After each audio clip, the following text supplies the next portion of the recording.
Yes, yeah. Coming again. America. Yeah. We are recording. Oh, okay. Guess who's back? Back again.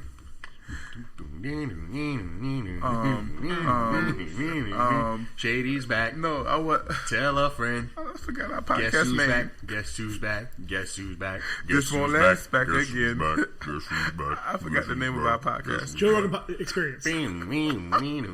This won't last experience. Ladies? Two trailer park girls go around the outside. Round the outside, round the outside. It sounds pretty good, actually. Like two trailer parks. Yeah. Go around the outside. Kick it! Well, welcome to This Won't Last podcast. Thank you for joining us today. If you couldn't tell by our enthusiastic reproduction of Eminem's hit song, which one is that? Welcome. Guess who's back, right? Guess Who's Back? That's not the name of the song, I don't think. Back. No. I'm back. I'm back. No. I created a monster. Shady's back again. What song is that, Paul? What song is that song we were just doing? I thought it was I'm back. No. I'm back. Just... I created a monster. Is it Shady's back? I don't think that's it. Shady's return. We're all old as fuck and we can't remember things. I remember verses from. I could put a whole Slim Shady song together, but it'll be different verses from different songs. I do that often. Yeah. I do that with everybody. Like I be rapping back that thing up, and I go immediately into and think it's like one song. So how you guys been, man? How's it going? Without me. Yeah. Without me. Without me. Yep. Because it'd be so empty without me. 2002. Who's to your left? Who's to your left? Who's to your left? Oh, my left is P. Breezy. The fax machine. Yeah, still here. Still here. He's here. He's fighting. To my right is DeEasy. The COVID boy summer. COVID boy summer. COVID boy fall. The COVID. It's Florida. It's still summer. And I am Ryan Be Online. If you're gonna get it, COVID, it's the best time to get it is like at the end of the season.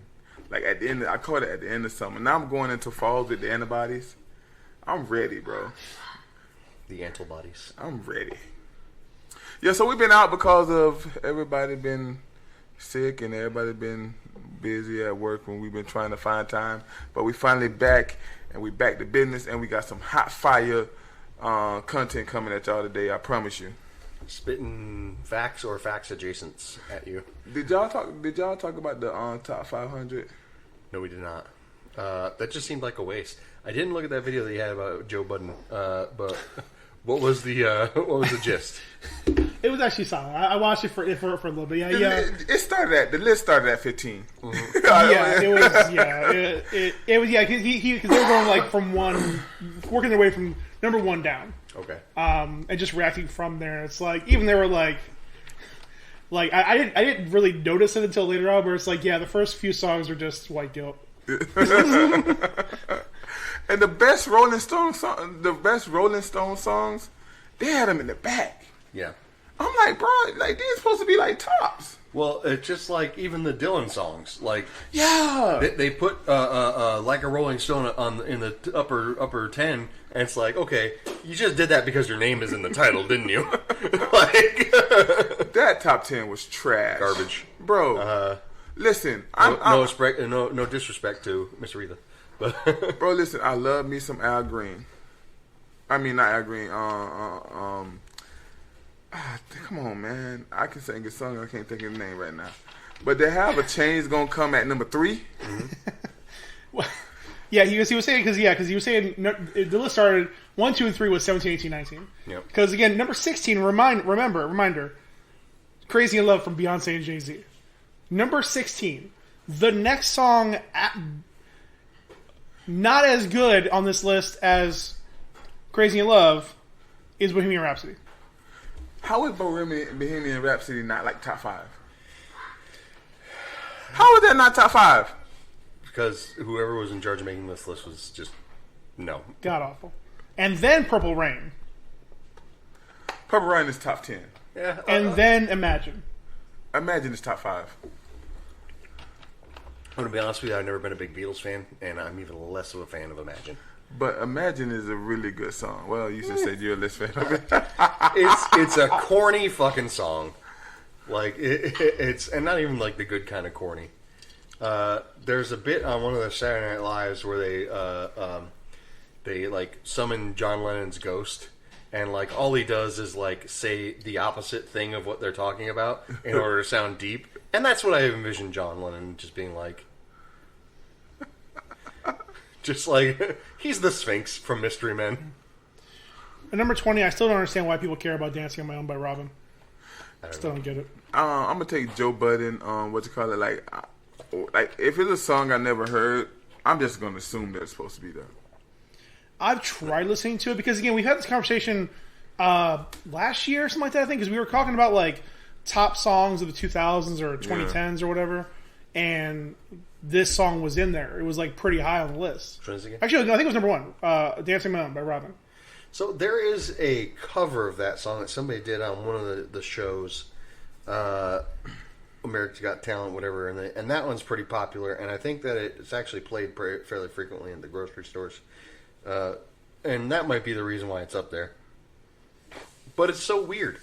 Like, if that was the case, that this random cover that this person did and brought it back into the limelight is what caused them to choose it, then why did they pick Whitney Houston's version of I Will Always Love You over Dolly Parton? Don't get me wrong, probably the superior version, but where is their baseline? Are they picking the song itself and the original artist? Are they picking the individual performance? Are they picking what? What is going on? Oh, clearly performance, because again, like, throughout this list, I mean, there are a lot of high-profile songs that are covers or reimaginings or, you know, remakes of other artists and other genres and shit.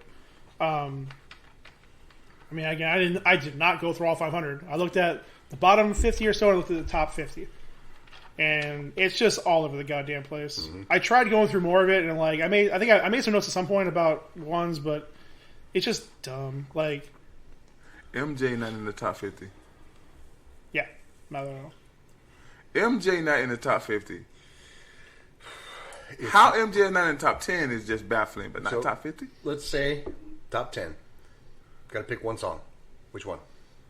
Probably Billie Jean. Billie Jean, yeah. Probably Billie Jean. Billie Jean, to me, Billie Jean's changed R&B forever. With the ad-libs and not talking about, no, I'm just saying like he has put in the, like they wasn't ad-libbing in this. Like, go listen to the ad-libs in that song.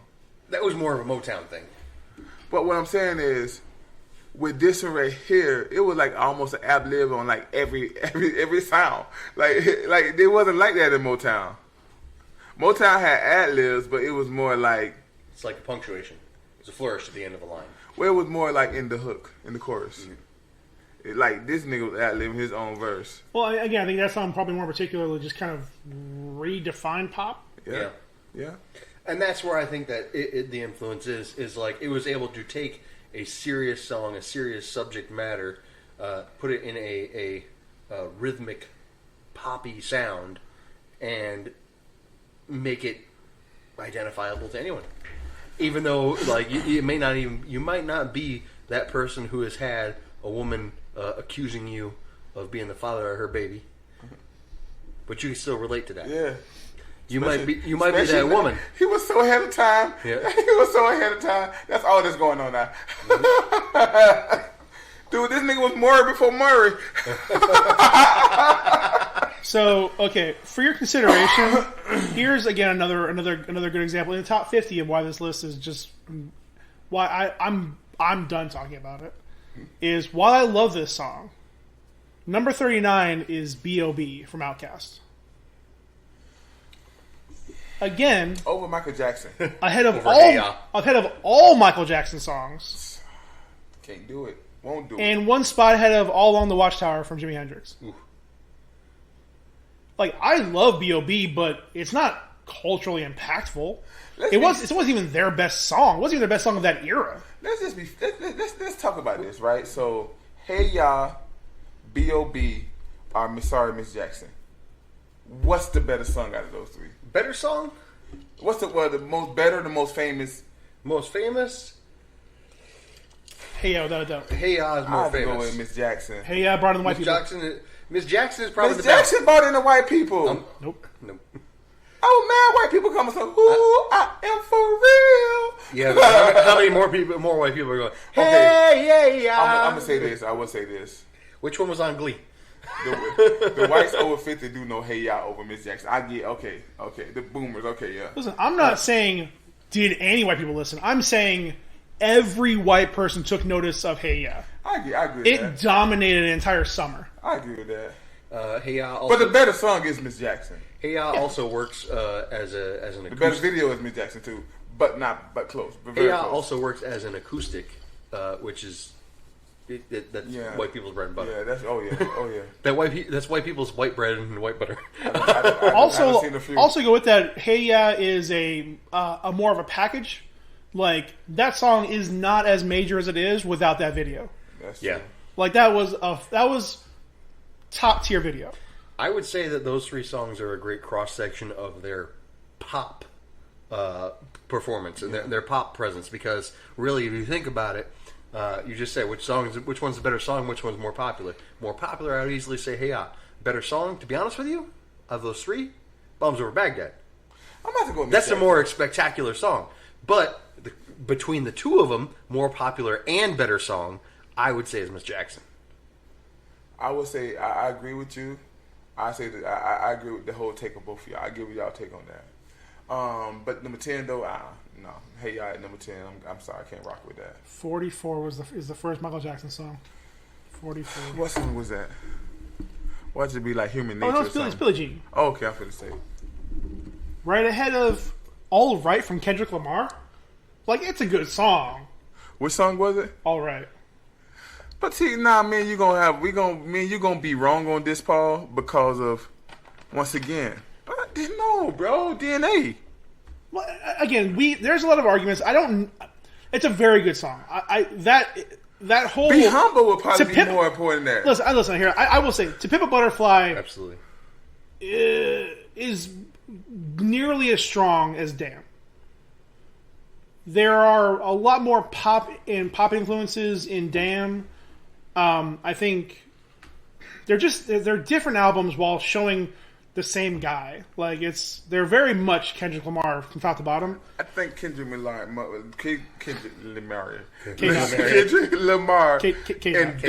in different times. Yeah. And it's just weird because it's like Well, at different points in his career, for Yeah, sure. definitely. Like, there's the hungry artist. There's the successful star. And then there's the he hasn't really gotten there yet. Then there's the aging veteran. I got a question for y'all. Two questions, a two-part question. Where do you put Whitney Houston Dance with Somebody, and is Whitney Houston Dance with Somebody bigger than I Will Always Love You? do you mean bigger or better? Bigger. I would say at the time when it That's a was good question. when it was Let's big, get it. I would say that "I Will Always Love You" was the bigger song. Yeah. But I think that "I Want to Dance with Somebody" has stood the test of time. Like, yes, there But is. that song was big too. It was, and I think it's bigger now than it was back then. It may be, and that's what's crazy Yeah. because it was big. That's Well, what I'm saying. That's why I'm asking this question. Also, because again, like over the test of time, the songs that really like stay in your day to day life are songs you can enjoy. yeah. Like the other one is an experience Yep. because you wait for that moment, that build where she just fucking belts out. And it's a total like it's a demonstration of her range. Starts out and Yeah, But it's not a good song. It's a good performance. it's a solid song. I mean, again, it's just that she changes. She does it so. It's the performance. Well, again, I'm not gonna say it's a bad song because again, it was good enough to get covered in different decades. That's It's a true. good song. So, but what I'm saying is, she gave it such a life in that performance that, and again, like she made it a moment in pop culture history. Because again, like that was the moment where like everybody had to take notice. Yep. That's when she became Whitney the diva in a good way. In a good way. She became like the go-to. No, the correct is coronavirus. But Dance with Somebody is just a fun fucking song. It's a song that again you can do. You'll see every night on karaoke. You'll see you hear on the radio. You hear in the stores. Like you're not going to hear that song on the radio randomly because you go through a different wave of emotions to listen to that song. Yep. And especially people who were in that generation, they start thinking of whether how they felt when they first heard the song or what it meant to them seeing a person of this color in the news. Their bangs curled up. A lot of things. Again, there's a lot of emotions attached to that song. Whereas Dance is just a fun fucking song. So fun. It gets the party going. It does. And I got another question about Prince. And now you hold your breath. Y'all know I'm a big Prince fan, but I'm gonna have a bad take on this one. I don't think Purple Rain is his best song. By far. I think that song is boring. Dig, if you will, a picture. You and I in Forge in a kiss. Come on, bro. How is that? It's a little more straightforward, a little more meat and potatoes. Don't cry? Yeah. It doesn't do a lot of that big, sweeping, uprising melodies and accompaniment that Purple Rain does. And Purple Rain starts out so serene, so peaceful. Ding, ding, ding. And then it just builds into this momentous thing. I know. And I think, if anything, one thing that has cemented Purple Rain as an amazing song is that Super Bowl performance. Bro, with the purple rain. In the rain! Oh my God, the rain was purple! The rain was purple, and the biggest thing about that is him putting up the thing and putting the silhouette, and then it's just the guitar part with his giant throbbing phallus. And dude, and the thing about that performance is throbbing, but it's curly. Those boots he had on was not for the rain. They were actually not meant to be worn in the rain. And he killed that performance in the rain. Same singer, new boots. I'm a big fan of Kiss. Okay. And that's a very simple song too. It's very just fun. that opening.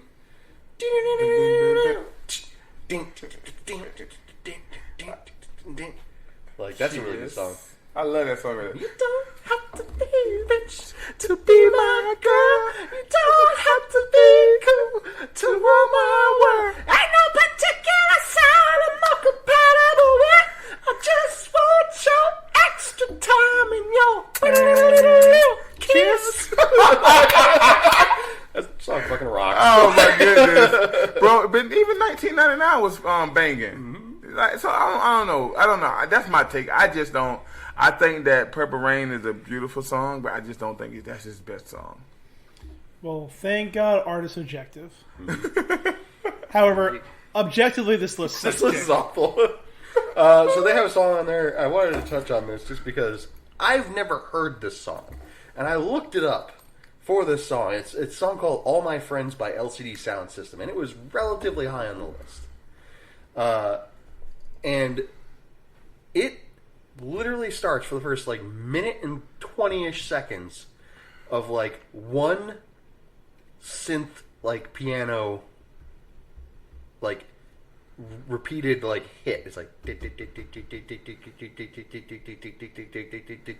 and for the whole first fucking minute of the song, it's just this one thing. And they do add in a little bit of underlying percussion and bass, but it's super low key, and the whole thing for first minute is the same. It's not even just a note.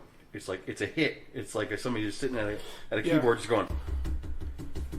Yeah, part of my prep for this was I was watching. I don't watch him very often because I don't care for him, but he's a music reviewer, big music reviewer on YouTube. He looks like a more nerdy version of Logic. Okay. You know what I'm talking about? Is that possible? Yes. I forget his name. Thicker glasses rims. But he did kind of a breakdown. I will say, so again, obviously, like the variety of songs here are very odd. Yeah. I mean, drawing another attention, like number 49 is Doo-Wop, that thing, That should be a lot higher. and the song right before number 50 is Gasolina from Daddy Yankee. That's a fun song though. Let me know Gasolina. The kids, them kids, man. Well, I was working in the school system when that came out, and them kids was going crazy that's over about that as song. mainstream. Oh as you no, can get it with was reggaeton. on all my mixtapes at that time. Every single one. I'm not saying it's not. I didn't enjoy the fuck out of it. If I want them kids to go crazy, all I play do is that song right there, and then the Cadillac Joe. Them two songs, I set the party out with the kids. Fantano. So I can just without audio jumping on. That's the dude Rob, name. Rob Fantana. Sure, I don't know his first name. Brian Fantana. That motherfucker. Okay. It's a balding I live. never heard of him. Never seen him before in my life. Anyways, Never seen him before one in of my the things he life. pointed out that I did take notice after the fact. Despite how long, again, like there's a decent representation throughout most of the list. There's very little at all of anything in the realm of like EDM, techno, anything like. Again, we've had a long time now with a lot of these artists involved, and it's just getting like no look at all. Like nothing. Like I think I'm not even sure if Daft Punk is. Like, if they're on there, they're probably like top like towards like 400 or 500. Is my dude Fred Durst on here? He better be on here. Why would he be on Your there? dude Fred Durst. Fred Durst. I mean, there's more than 500 songs, so no. You can act like Fred Durst and them wasn't rocking it back in the day, dog. If MJ didn't make it till 44, Yeah, okay, Fred Durst ain't getting on the list, boy. I got you. Respect. All right. Stronger from Kanye West is number 500. Bro, Baby Love from the the Do Us Some Baby Love. Baby love. The Truth from Izzo is in front of that song. I know I'm nitpicking, but come on. Well, so I mean, there's a certain like I will go back to that where like there's a period of time and it's slowed down certainly for sure, but you could not go to a karaoke night without hearing that song, and even still, I would say if somebody chooses to do that song, you immediately get a reaction. Baby Love? No, Truth hurts. I know her Truth Hurts. Yeah. I never heard song Truth Hurts. You ever heard Truth Hurts by Lizzo? Truth hurts, only something more exciting. I feel like there's no way with two preteens in the house you haven't heard it. Why may not make realize great it. Till they gotta Okay, be I great. heard that. Okay, There you I heard that. Well, okay, so I never heard the whole song, but I used to go and play that part. Why Men Great did not That's sing a the good, it's song. a good fucking song. I just like that part. It's a good song. Because she questioned every manhood ever out there. Well, she talks about how she jumped out of a relationship really quickly and got involved with a football player, but Oh, so he was great on the field. well, maybe. But he wasn't great in there. The macaroni. So speaking of tragedies in music, He just got it. Good question. He just got it. He just got it. Did WAP make the list? It had to make WAP? the list. Yeah. Not saying it should have. yes, I think it was pretty high, but yeah, I think it was on there. I couldn't see them. You know what's funny? I don't know if you're paying attention, but when we were at the karaoke thing on Thursday, they were singing "Shoop," and they were starting to sing the lyric to that song where it says, "Was this 12 inches to a yard got me sounding like a retard." And if anything that you might know about the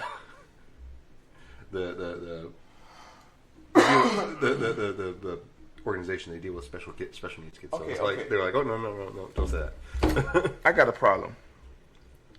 Why is Guns N' Roses "Welcome to the Jungle" 491? That's a top 100 song. November Rain's probably ahead of that. Welcome to the jungle. Is Metallica on the list? They're in there. Yeah. They got Lil Nas X Old Town Road at 90. I mean, that needs to be way farther back. You know what? I'm not gonna argue that because that was a huge song. Bro. It was. It was a huge song, bro. I ain't gonna lie to you. I've never seen. Okay, now see this problem I have. They got Old Town Road at 490, and they got Solange, Cranes in the Sky at 487. Come on, where's the logic in that? Well, I don't. I'm just trying to figure out the logic in this list, but that's all I want to know is There's the logic. no logic in this list. There's not. It's partial. Lil Wayne a Millie at 4. Lil Wayne a Millie at 486. It better be the mixtape version. Lil Wayne a Millie at 486. Lol. Well, That's Boy. crazy, bruh. the thing about it is like, Isaiah Banks 212 in front of a Millie. Come on, bro. This is what I'm saying. This is what I'm saying, bro. I think you got a lot of people who are on there who are just putting their most recent songs and are not really considering whether or not they're things that will stand the test of time. The 4 tops. Sugar Pie Honey Bunch. You know that I 483. love you. 483. I can't help myself. That's the top 200 song. Easily. I love All right. you and They immediately nobody redeemed themselves. The list is fine. I had no problems with it at all. Number 478, Juvenile. Back that ass up. All right. That's still low, bruh. That's low. That should be a top 300 song. Listen, 400 Degrees made the list. Okay. Okay. The hottest under the sun. A 60-year-old Lil Wayne is on the list. Okay, accept it. Let's just move on. I hate it, but this is Thanks, I hate it. been going on for way too long. We spent way too much time on this. We have adequately expressed our opinions on this subject. I'm clipping this. Yep. On the subject Oh, of our, no, our no. disappointments in music. 470 Midnight Train to Georgia by Glass Knights and the Pimps. Georgia. How was that? All right, moving on. Bigger disappointments in music. Hey yo, we got Do you want to do the honors? We're gonna let D take charge of this topic. Now we're gonna go pivot to something else real quick. Of course. I want to give a RIP to Ezel Anthony Johnson. He passed last week. Yep. Big listen. You know him as the crackhead in Friday. Smoking Then- on taking yeah, shit. Yeah. That's right. Yeah. And then, but my favorite role was I got the hookup. He played P. Miller sidekick. He was hilarious. He was funny in that role. So I just want to say, all right, we want to say R.I.P. We lost a legend in the comedy game. So we want to say that before we move on. I want to ask y'all before we pivot into the other one. What y'all drinking, Ryan? What you drinking? So I already killed myself a Four Loko fruit punch, and I'm working on a Smirnoff Ice Smash Strawberry Lemon. It's actually not half bad. Smash. Care to try? I will. It's it definitely lives up to the Strawberry Lemon moniker. That's sweet. It's a little sweet. That's just so sweet. Got some water right there. Sweet. Got some hydration. What are you drinking, D? Sugar. Sugar pie, honey bun. I had a truly mango that was hard seltzer. That was fantastic. Hey, Paul, what you drinking? Currently, a Paloma. A Paloma. Nice. Where you get your Paloma from? My bar. Nice. So Yo, that thing got my ears burning. What Oh, you that thing drinking, is- kid? I Il already- Nino. I already said a truly mango. a truly mango. Say it with your chest. A truly mango. A truly mango. A truly mango. That's from your diaphragm. I don't know what my chest is. It's full of COVID right now. No, Speaking but of full of stuff, sorry. no, COVID did leave me with a little cough. It left me with a gift for a little cough. If you make it, is it a Paloma? Paloma. That would probably be instead of club soda, I'd use like ginger beer. Try. I mean, it's with grapefruit, lime, and I think it'll work. Ginger beer works with everything. Mm-hmm. Works with the Jaeger, so fuck it. It's anything from here. So, D, are you ready to lead this first topic? What's the topic? Oh, you know. The man, the myth. Oh, okay. The accused. The convicted. We're gonna talk about Mr. Robert Kelly. Robert, come down, Robert. Robert Kelly. This nigga been nasty for years, though. I'm not gonna lie. I'm gonna take full blame. I take responsibility for Robert Kelly. This is on me. The black delegation. Cause I ain't gonna lie to you, dog. I seen him piss on the little girl, but I was like, dang, but he got one more. He got one more good album in him, though. Did he wash his hands, Liz? That's what I'm saying. He had one more good album in it, and he got about 4 more good albums out of it. Damn it! I should have said that's how you get COVID.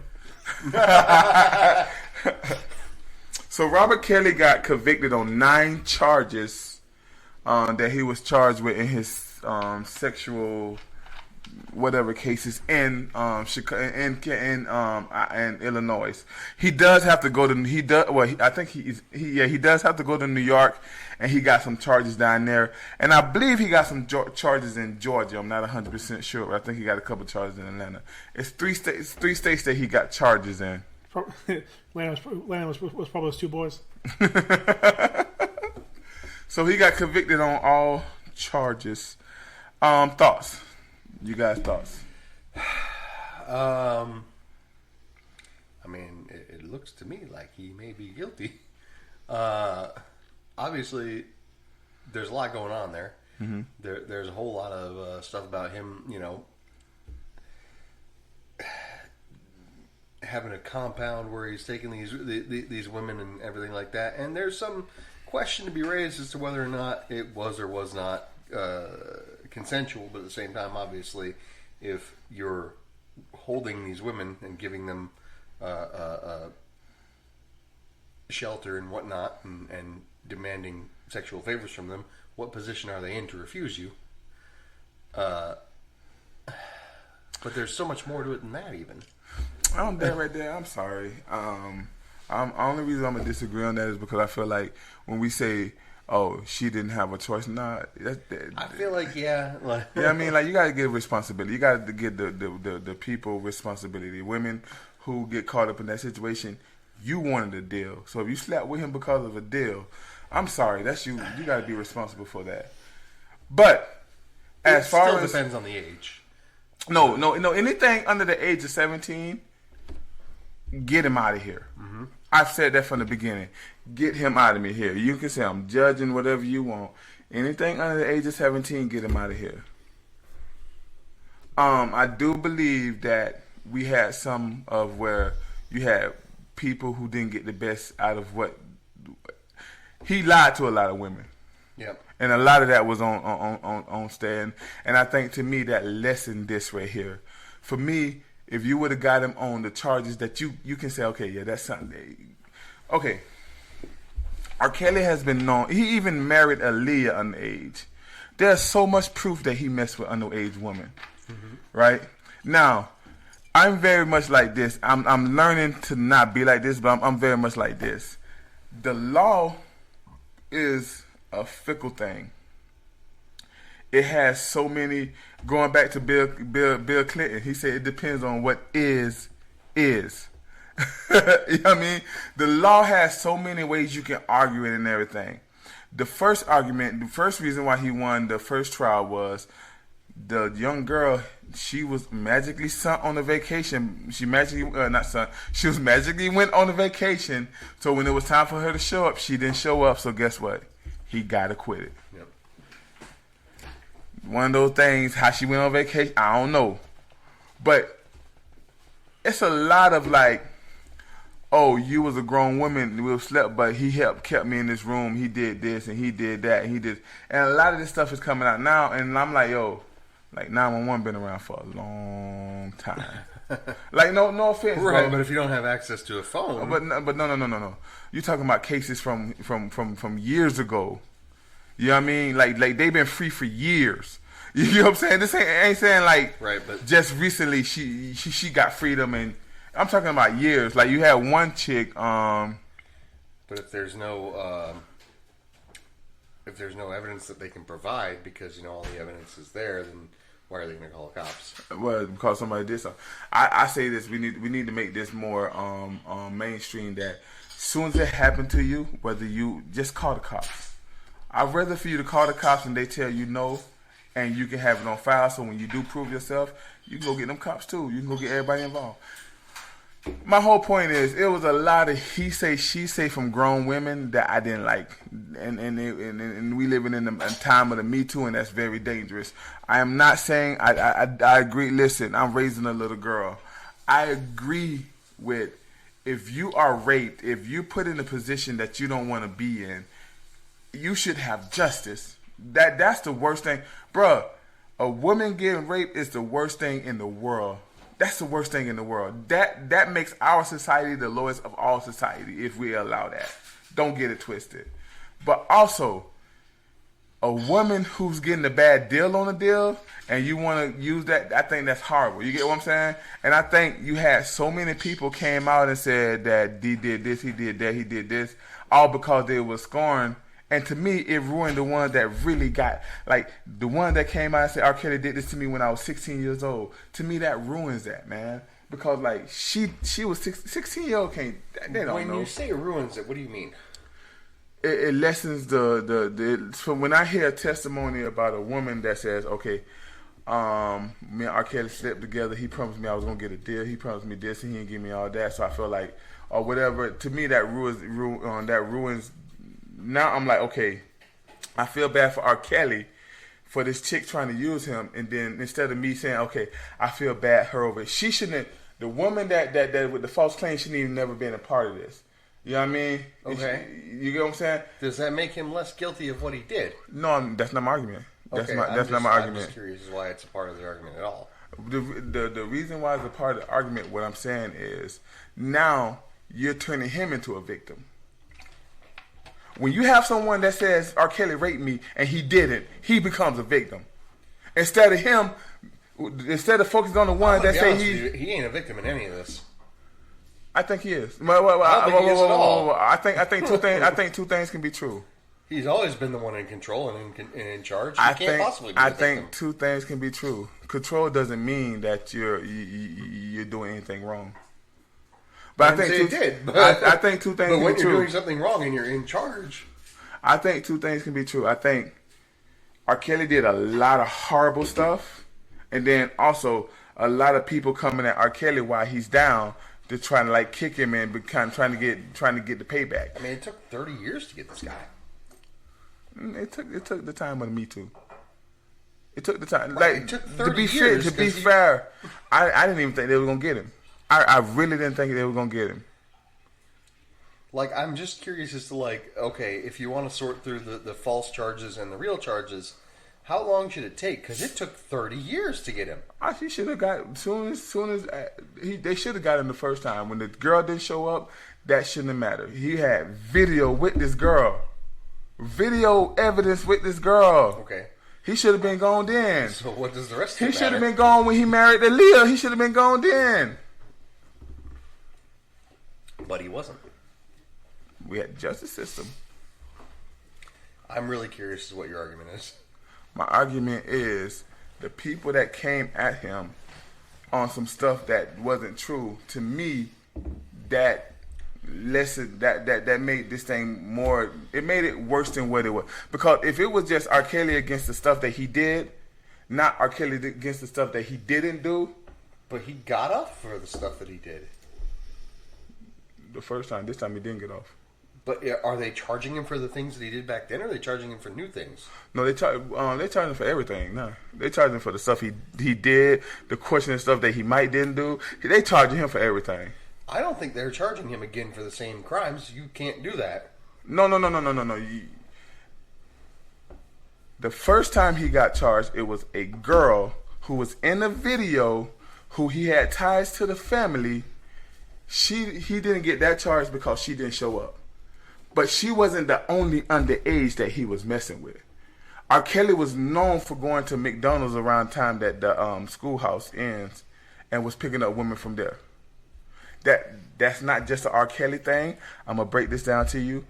It's a lot of I'm gonna say black men because I don't know any other race, but it's a lot of black men that do that. It's a lot of black men that do that.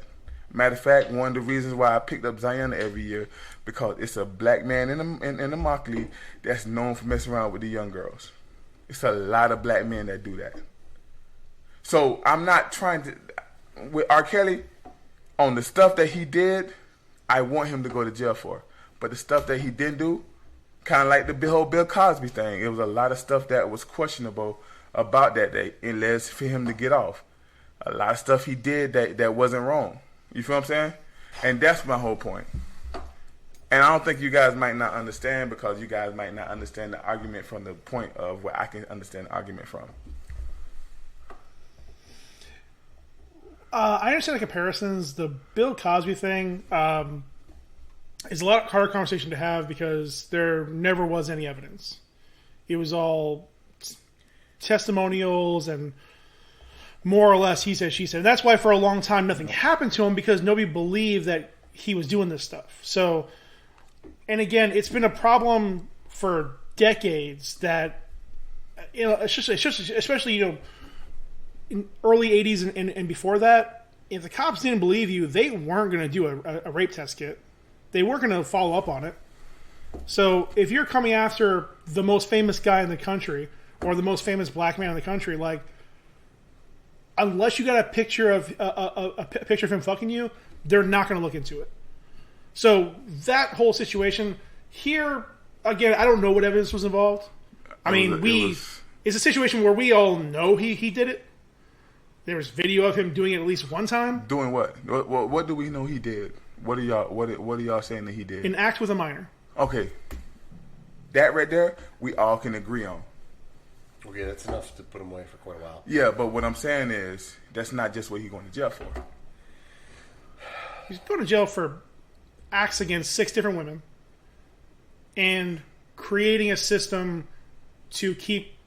Again, I forget how the racketeering was being phrased in the original breakdown because I didn't bother writing it down. But creating a system basically where these women were not just like, well, again, more to listening to all the interviews and the different videos about it. He more or less created like a cult-like following where they believed everything he said.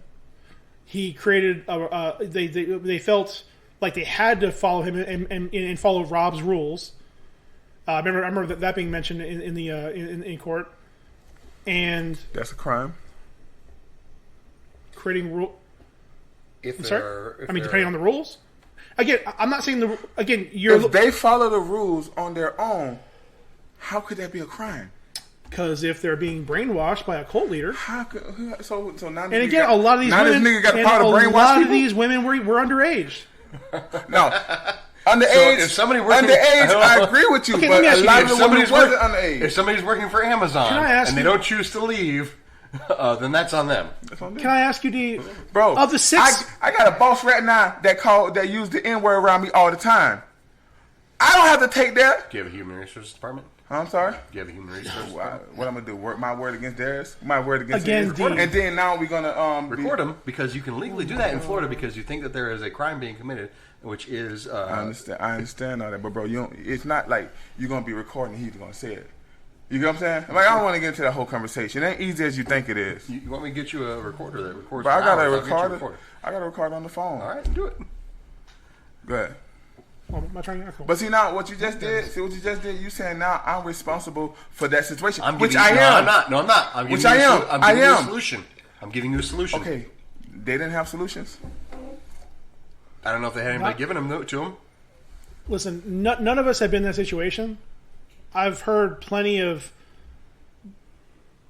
conversations and interviews with people who survived situations similar to this, and hell, even talking to women who are in abusive relationships. Like, they feel like they have to be there. They feel like they owe it to that person to be there. Again, through grooming, through whatever else. And again, of those 6 women, D, how many of them are minors? I think how many of them were minors? I think it was 3, wasn't it? I don't know. It was 3 that says that this started when there was a minor. Okay, and the other 3 said I was over 18? They was all grown. They was thinking that it was going to lead to Define grown. Over 18. Are we doing this now? A grown is over 18. Once you are 18, you are legally grown. Okay. According to the law, yeah. I don't know what to say.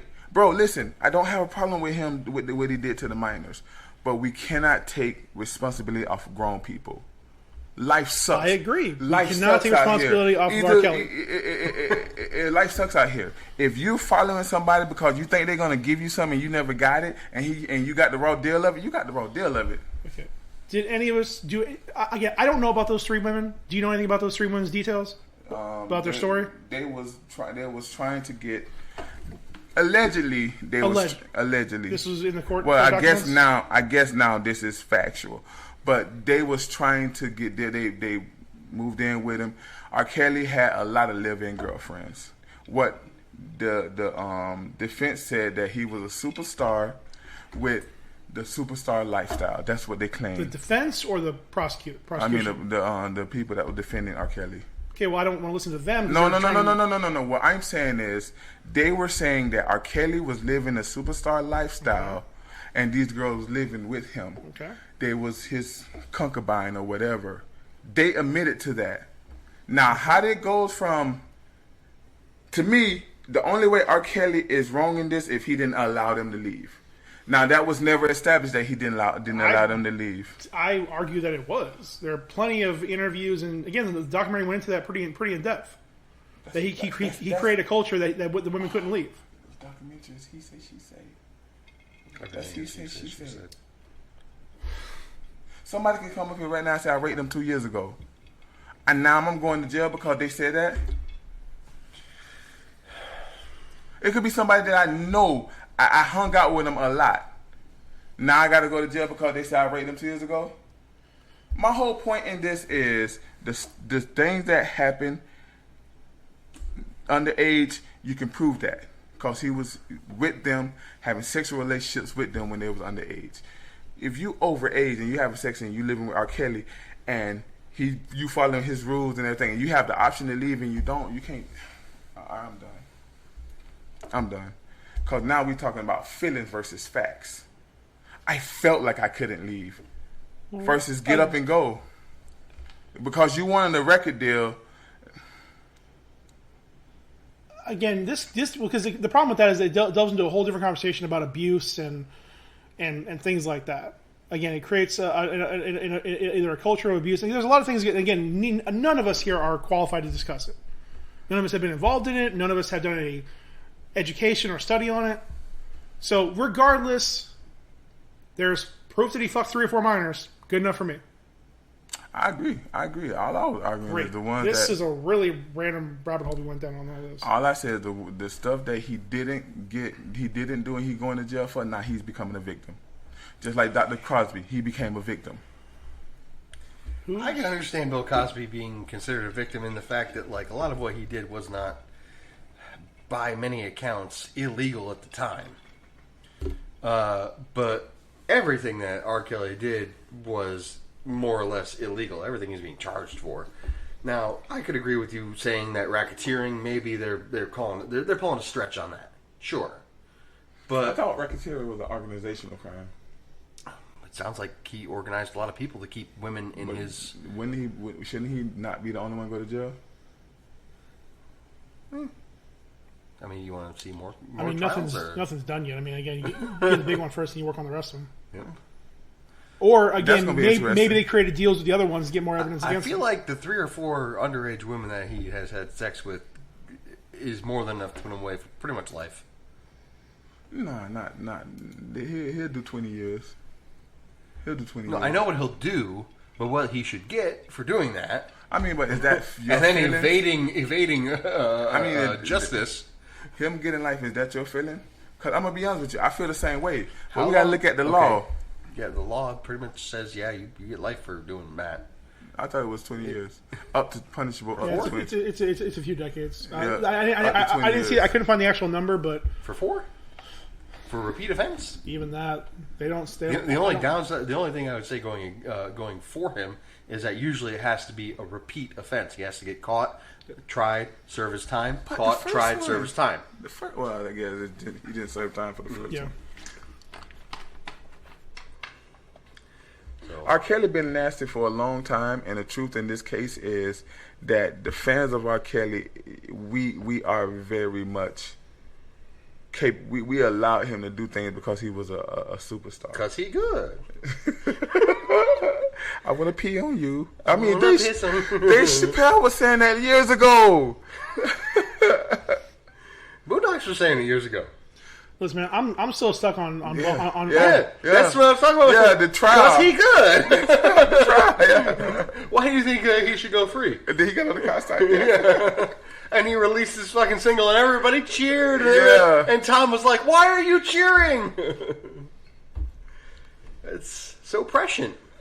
It's so. Aaron Magruder's good. I've always did, like, I always seen myself like this. I always looked at things. I think you can be a good artist and do things wrong and get accountable for doing things wrong, go to jail or whatever, and people still can listen to your art. I don't disagree. What we messed up is we tried to say no. Like a lot of fans, like for some of the girls that he did sleep with underage. Can you imagine how they felt coming out when you got millions and millions of fans? Let's take this. That's why they didn't say anything. Let's take this towards.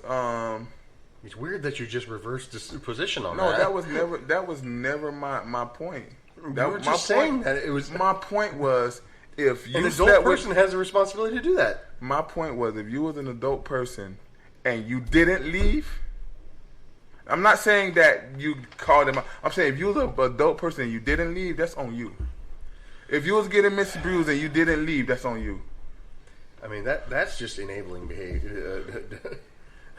That's like saying any woman who's in an abusive relationship just needs to walk away. They need to walk away. They need to walk away. It's not that simple, especially if you're in like a Christian relationship. I understand if it's not that simple, but you still got to do it. You still got to do it. Okay. You still like what you want. Boomer. What you want. What like. This is the thing. Men need to be corrected, but men do not need to be overcorrect, and that's what I feel is going on.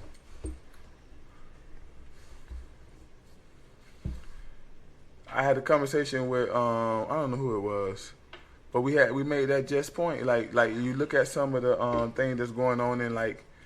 Just as an example, look at some of the things that's going on with the court system as far as like men when they get divorced and then they have a kid with a woman and everything.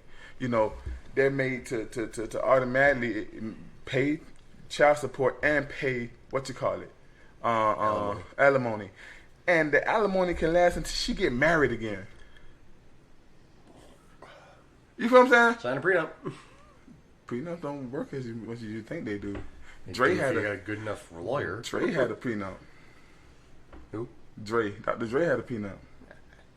Now in Dr. Dre's situation, I think people are taking that out of hand because the amount of money Dre paying her is very little compared to what I think they say he make almost $30 to $50 million a year, and he's only paying out like $2 million a year. Like that's nothing.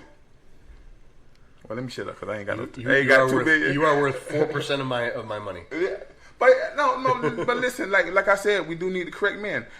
I don't listen to now dude that has kids and complain about child support. You want to know why? That's your child too. Yeah, that's your child too. But I do think it's messed up that a man had to pay and a woman don't. I feel like you're applying a lot of your personal opinions to the way that the justice system affects men to this particular case, which I don't think is in any way out of line. No, what I'm saying is I think that all people need to be held accountable. That's all I'm saying, bro. Dude, like, bro, at my job, dude say the N-word all. I say it's on me. I stay there. Well, here's the thing. If he does that in his personal life, is that a crime? What? Saying the N-word. I don't know. It's not. I don't know. If he does it at work, that's subject to the company's policies. If a company terminated him for saying that, would they be guilty? No. If it's in their policy that they can't do hate speech and things like that, absolutely, they have every right to fire the motherfucker. But it's not a crime to say that word. Where this fight become most companies, they have it as which is why I advise you to. If you're not at work and you say the N word in the streets, you can get fired from your company because depends. They have a lot of companies have that. You represent the company even. But I don't want to get into it would depend on your position for sure. At the end of the day, it's like this. I'm responsible for this going on. I know how to fight it if I want to fight this. I don't say nothing about it because you know what? It don't bother me. I truly don't bother me. But I bring overthrow the government then. No, what I'm saying is that it didn't bother. But I'm using this as an example. Like I'm responsible for that. Like I'm responsible for the thing that goes on around me. I am. You still live in a functional society, and you have to abide by the rules. I agree. So, then R. Kelly getting put in jail for violating the rules is totally legit. But this is where we disagree. All rules wasn't violated. That's what I'm trying to say. If you're a grown woman, that's not a rule violation. If I have a wife right now, bro, and I tell her don't leave the house. There are a lot of laws in jail for there that. are a lot of laws that will support you and not her. I don't believe that. But okay. if she leave the house and then I go and beat her or do something physically to her to make her assaulted somebody. Now I'm wrong. Yeah. But if I tell her to leave the house and I go, I'm not wrong for that. If she stay in that house, she doing just like if a female tell me don't leave the house. If I stay in that house, so the thing is that there are a lot of laws that support your rights as the husband and as the head of household to do things like that do not support her rights as an individual. I disagree with that. No, it's true. Bring them up. Okie dokie. Bring them up. Women got more rights today than men do, and when it come down to that relationship stuff. When it come down to marriage, women got 3 times the rights as men. Bring that up. What you mean? I want to see. What you just said that 3 times. Bring that up. Show me that. Show me a right that a woman don't have. That I have. Show me a right that a woman. Abortion. I don't have the right to abort nothing. You kind of do. How? Just push her downstairs. You go to jail. That's assault. No, it was an accident. That's assault. It was an accident. If I tell a cop I pushed her downstairs, that's not an accident. That's it's an accident. But Georgia has already said a thing, and if a woman loses a fetus, am I lying about this? I don't know. But I'm going to jail for pushing her. No, I'm going to jail for pushing her. It has to be proven that you pushed her. You changing the argument now. No. You said if I push a woman downstairs, I have a right to abort her that way. And I'm saying if I push a woman downstairs, that's assault. And you said... No, that's not what I said. What I said was you said you didn't have the right to an abortion, to force a woman into abortion. I don't. But you shouldn't. I don't. You shouldn't, because that's taking advantage of her, taking control over her body. But... if she happened to fall down the stairs, and whether it could be proven or not, you pushed her. You could do that if that was the way you wanted to live your life. But a woman have every right that a man have. There's not a right that a woman have that a man have. There's not a right there's not a that a man have that a woman don't. And women are so protected, and they should be. Women are so protected today. We built this world and protected them in this world. Where am I wrong? I don't even know what you're talking about anymore, to be honest with you. Where am I wrong that a woman got a right that a man don't? Matter of fact, a woman can abort a child. A man can't. Not in Texas. I'm just saying. A man can abort a child by not fucking coming in a woman. A man can abort a child by fucking jacking off into a sock. The same thing with a woman. A woman can't jack off into a sock. A woman don't have to let a man in her. A man doesn't have to let himself into a woman. That's my whole point. They got the same rights. They have the same rights. What you mean it's not the same right? If a man fucking rapes a woman and impregnates That's her... rape! That's not that's not a rape. Listen, you understand, Rape is not a especially in right. Texas, that is not even a thing anymore. Rape is not a right. You can't get an abortion if that happens. It's not. But if the man's never caught... He still that don't mean he got the right to get away with it. Apparently it does. No, that means the police didn't do their job. No, it doesn't. Yes, it does, because if they catch him, they're not gonna just let him get away. They're gonna put him in jail. Bro, you're presuming that they caught him. Bro, you're presuming that they can if a man rape a woman... Why are we into this fucking subject? Can we move on to something different? If a man rapes a woman... So Shang he's not Chi going to get away is the from number it. one movie for 4 weeks in a row, earning $13.3 million.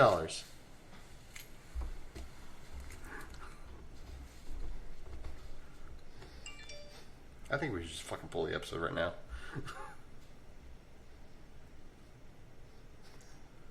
It's a lot of rape this episode. Sure is.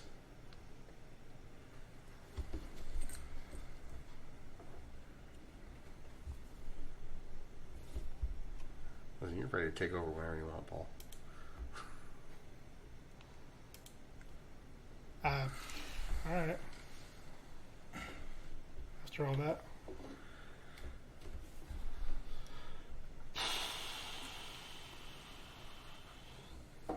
Super Mario Brothers?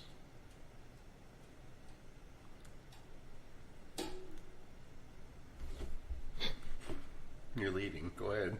I'm leading now? Yeah. As I said, you can take over whenever you want. I mean, I don't think it helps when nobody gets involved. I'll get involved, but... yeah, Shang Chi's still killing it. I still don't think they're showing it in China. That's more impressive, if you ask me. That's probably the biggest box office right now. And they're still absolutely nailing it. That's a good thing. Simu Liu went from the sexiest stock photo model alive to one of the biggest stars of the biggest films around.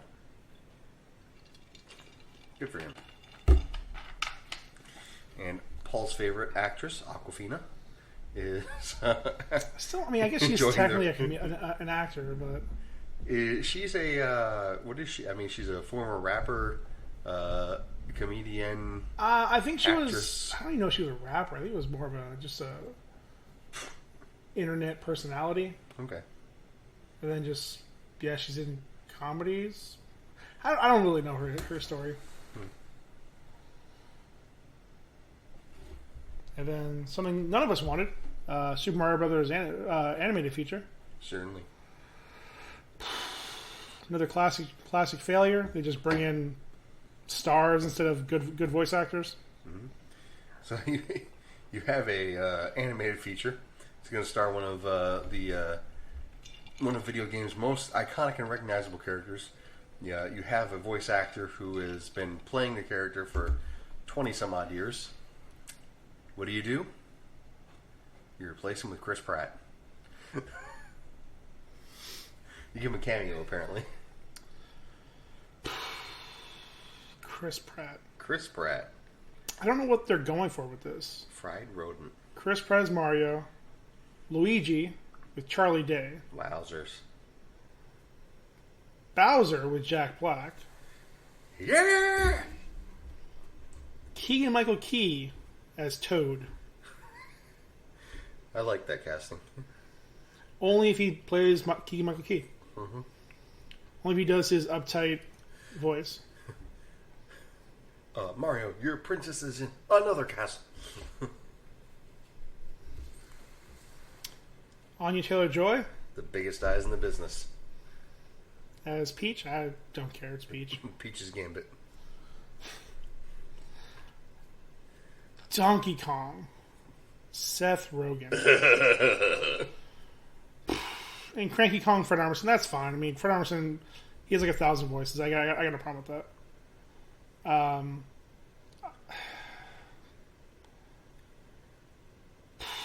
See,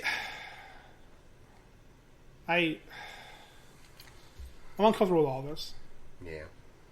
Like, if I had to choose these voice actors, I'd probably rearrange them. Probably I don't like this, but fuck it.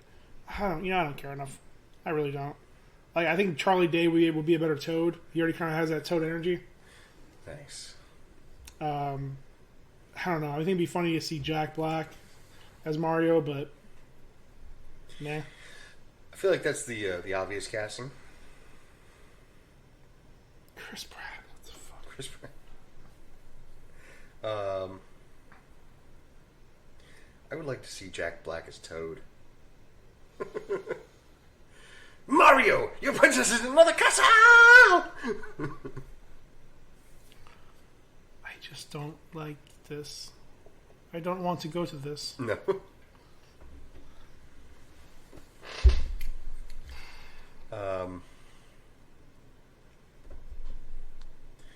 You could always switch it up and do a Bowsette version and have Anya Taylor-Joy. Yeah, I can see that. I think it's very bold of them to have two people with three names in the cast. Keegan-Michael Key and Anya Taylor-Joy. It's fine. It was more bold of them to have. I don't know, just this cast. I don't. It's so dumb. I struggle to hate it. Yeah, because it just seems like a joke. None of it really makes any actual sense. No. It all just seems to be like, all right, who do we got? Who's kind of a chunky guy who can play Mario? Oh, Chris Pratt's kind of chunky. I saw him in the first two seasons of Parks and Rec. Oh yeah, I like that guy. Has anybody seen him since? No. We just saw him in the first two seasons of Parks and Rec. Oh, okay. Yeah, I'm sure that he's still the same. Oh boy. Yep. I just don't see how he's going to be Mario.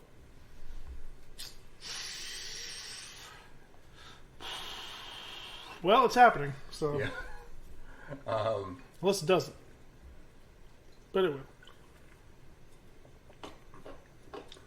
I mean, it's weird because, I don't see Chris Pratt as being this middle-aged, overweight guy. And you know how I know that Mario's middle-aged? Because he always has to make a little noise anytime he does any kind of effort. Wow! Wow! Wow! Wow! Wow!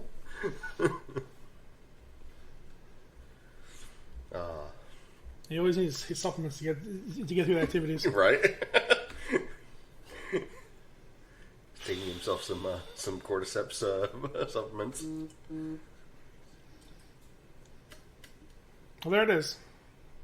Whether you like it or not. Mario.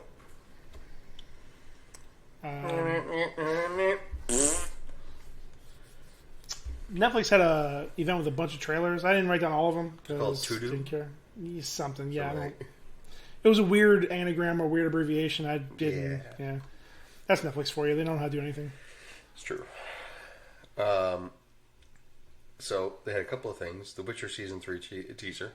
Didn't really see a whole lot, but I'm looking forward to that anyways. It's been a while since I've seen your boy say and fuck. And I'm looking forward to it. Looking forward to doing that, but more. Stranger Things Season 4. I don't know what I think about that series anymore. Certainly, Season 3 kind of was less interesting for me. Yeah, I think it was it felt like a forced season. Yeah. I'm not even sure they really knew what they were doing. I like a lot of the ideas, but I mean, they just keep spiraling out of this little town and making things bigger. It's a problem with sequels, which is really what these. It's not even about seasons; they're just sequels. Because it clearly, the story was told in the first season, first two seasons, maybe. Everything was told that needed to be told. They're continuing it because they're making a bunch of money. Bank. So I don't know. I mean, again, all right. Now we're going through a haunted house. All right. Yep. We'll say sweet flat top. Yeah. Presumably, some part of it takes place in Russia. because that's where David Harbour's character, Red Guardian, Chief Hopper is. Who knows? May say that for season 5. Indeed. Highly doubt it though, because they kind of just basically spoiled that at the end of season 3. But Cobra Kai season 4. It's there. Yeah, I think watching that, there's noticed to be a big time difference in filming. Yeah. Kids look noticeably older. It's fine. I mean, again, it's more of them not getting along, but having to be together. It's true. Ooh. I mean, again, I'm down. I'm not attached to the original series at all. So, like, when they showed that person with the ponytail come in, I didn't know who the hell he was. Still don't know or care. But I'm down for another season. Stingray or whatever his name was. No, it was an old guy from like the original series. Oh. No clue who he is, but I can't wait until they bring in Hillary Swank.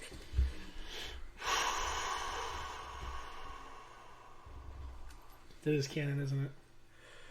Allegedly, I mean, it was Mr. Miyagi who trained her. I mean, she ain't doing shit.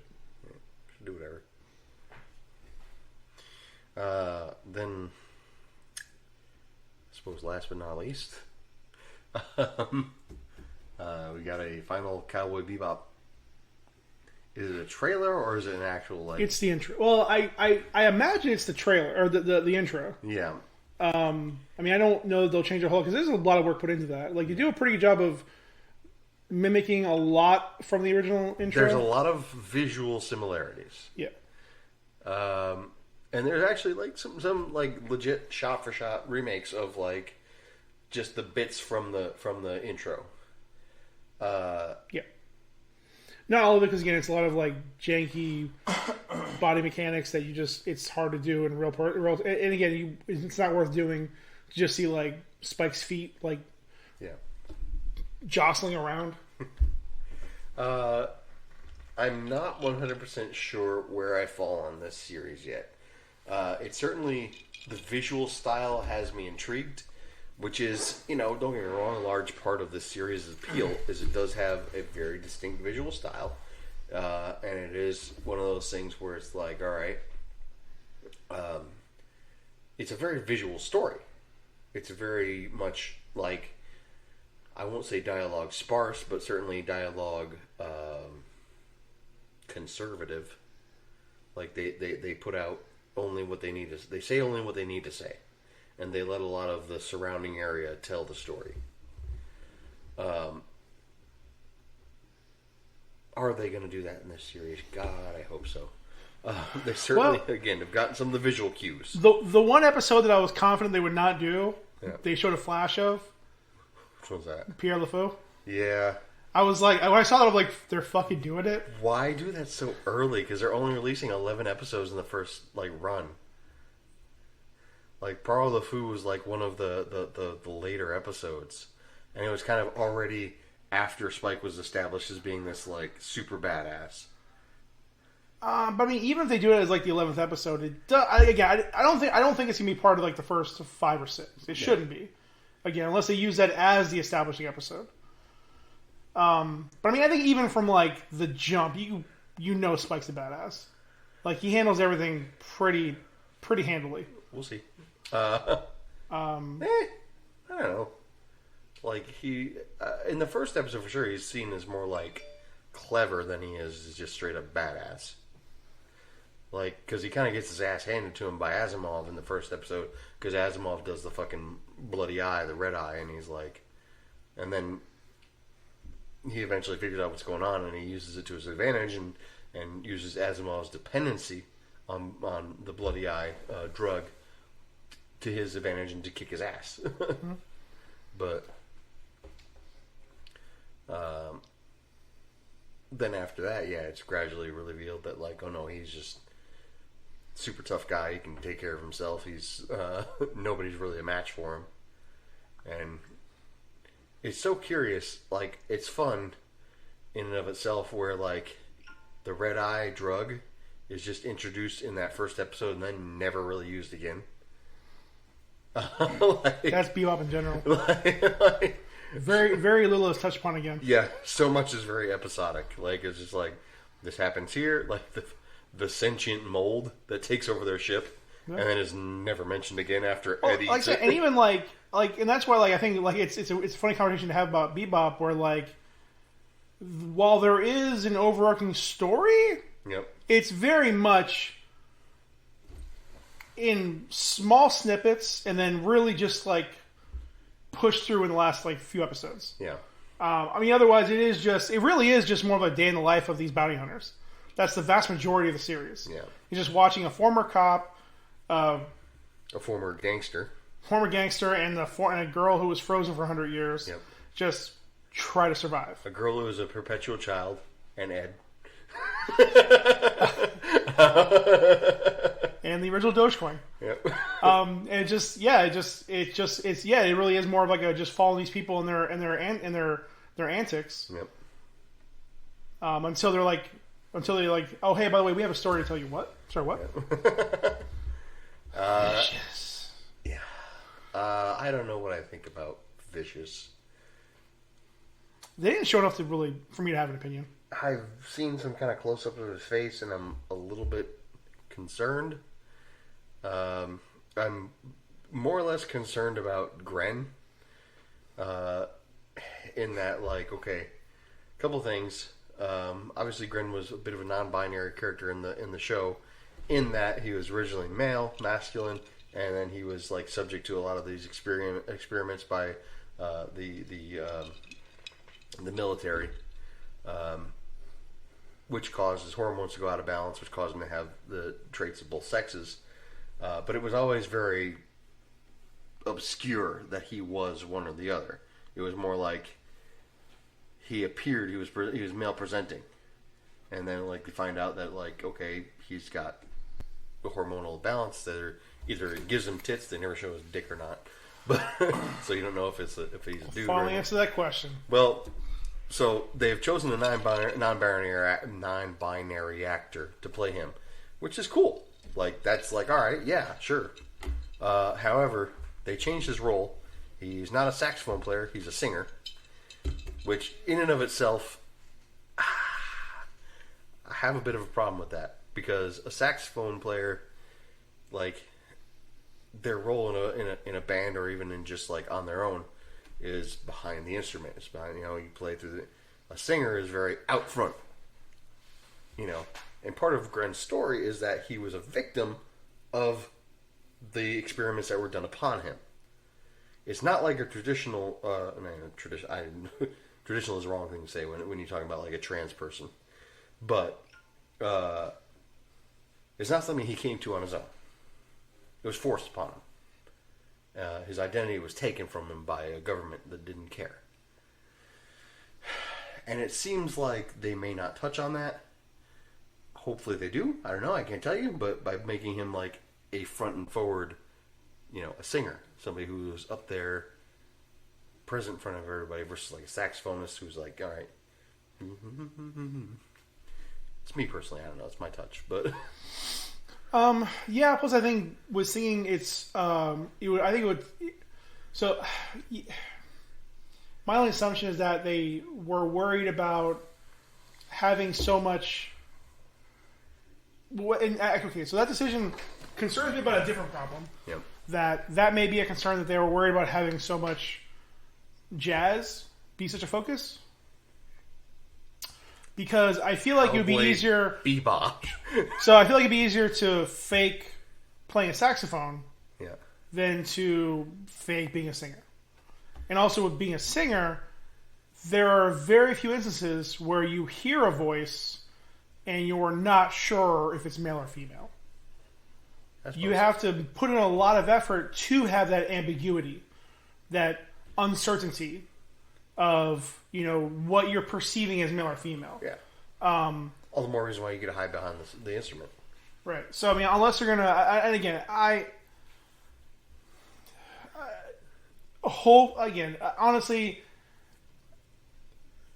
very little, and again, besides like a few quick shots of the other players, you see a lot more of Spike, you see a lot more of Jet, a lot more of Faye. I'm more optimistic than I was a few weeks ago. But again, I was also very, very low on this. Yeah. This is not a series that needed nor would be easy to translate to live action. Absolutely. Some things just are better in different mediums. Yeah. I'm always hopeful. Like walking into any DC movie. Of the words I would choose to describe you, always hopeful are not at the top, but they are. The problem is, they are what they are. Like I want every DC movie to be good. The problem is most of them just aren't. Yeah. Again, when I heard even with all that stuff, something as simple as like the Batfleck casting, it was fine. I was optimistic. I do not want to shut out. Even when I heard your boy being cast or John Cho being cast as Spike, very hesitant. Yeah. But because of my experience with other castings, I could not shut it out based on that. Mustafa Shakir. Love him. Yep. Looks great. He fucking nailed his Jet so far. The girl playing Faye, fine. And again, I completely understand the overall desexualizing her. Because again, that's a look that really only works in certain genres and in anime. Because again, you're not like having to see this actual person walk around wearing and doing these things. It doesn't translate the same live action as it does in anime. It's already kind of a shorthand that in order to present a woman as like a femme fatale, someone who uses their sexuality, they have to be overly sexualized. Yeah. Otherwise, they just look like another female character. Like, because you're limited by what you can draw. Yeah. Like, and what you can draw is not always going to translate to just like. Yeah. Whereas, a lot of times in live action, a subtle thing like a bit of a show of cleavage or wearing some sheer stockings can be enough to be like, all right, this woman is, uses her sexuality. And whether her wearing leggings or pants or whatever, it's just more about how she carries herself. Yes. Using her sexuality to hide, her fear of loneliness and abandonment and all her other psychoses and things like that. And Spoilers. My only fear is for a little bit there, it seemed like they were just going to make her a female Jet or Spike. Where she's just like super tough and everything else. And it's like, she's not exactly a damsel in distress, but she's also not like just this super tough, can make it through anything. She uses her sexuality as a weapon. Like she uses her men's perception of her as an ability to get around difficult situations. And like and that makes it more important when she comes into contact with people who aren't affected by that. Gren. Well, either way, we'll find out in about 7 weeks. Yep. So, looking forward to it. Like it should be interesting if nothing else. Speaking of things that should be interesting if nothing else, Amazon has confirmed that there will be a spin-off series for The Boys, set in America's only college for young adult superheroes, run by Vought International. Any thoughts on that, Paul? Cash grab. Cash grab. Without hearing who's involved, how involved, what involved, I don't know what to think about it. Very good. Again, they got the showrunners from Agent Carter. Sounds good. But it's a completely different idea entirely. Period piece with a female lead, just trying to show that she's as good or better than most of the men. Whereas this is just going to be a bunch of sex and laser beams. Nice, delicious. You're a big fan of The Boys. I thought they announced this last year. They may have, but they're re-announcing it this year. It's everything just confirmed that it's actually happening. They announced like 1,000 ideas. They announced Black Adam 10 years ago. They did. What I'm saying is I thought they announced a kid show off of this. Spin-off based on the younger heroes, yes. This is more confirming like the actual like it going to be based on a college campus and more of that kind of like college antics and shit. And again, the official description that they gave during their announcement was an R-rated series that explores the lives of hormonal, competitive superheroes as they put their physical, sexual, and moral boundaries to the test, competing for the best contracts in the best cities. It's part college show, part Hunger Games. So already, I don't want to watch it. Based on the Hunger Games part. It's Sex in the City, but with superheroes. Sounds like DC's. What's the show I'm looking at now? Titans? Sounds like Titans. Yeah. Except probably big better. Oh, Because no, Titans doesn't want Titans. to go very far. Like they. Well, No, they going far. I'll say this. I'll say this. The benefit. They're implying a lot. Here's the thing. I'll say the benefit is that already within this universe, there is an established history of going over the line, so to speak. So again, like they're not going to be. Well, no, actually, they could just show dicks flying around. But and again, not having established characters like We're talking about Titans, right? Yeah. so. Even Titans, even though Titans doesn't care too much about established characters, this one they're all new characters. And again, probably some characters from the comic, but See, Blarney Cock. I think that what they're finna do with this is what X-Men should be. I would highly disagree.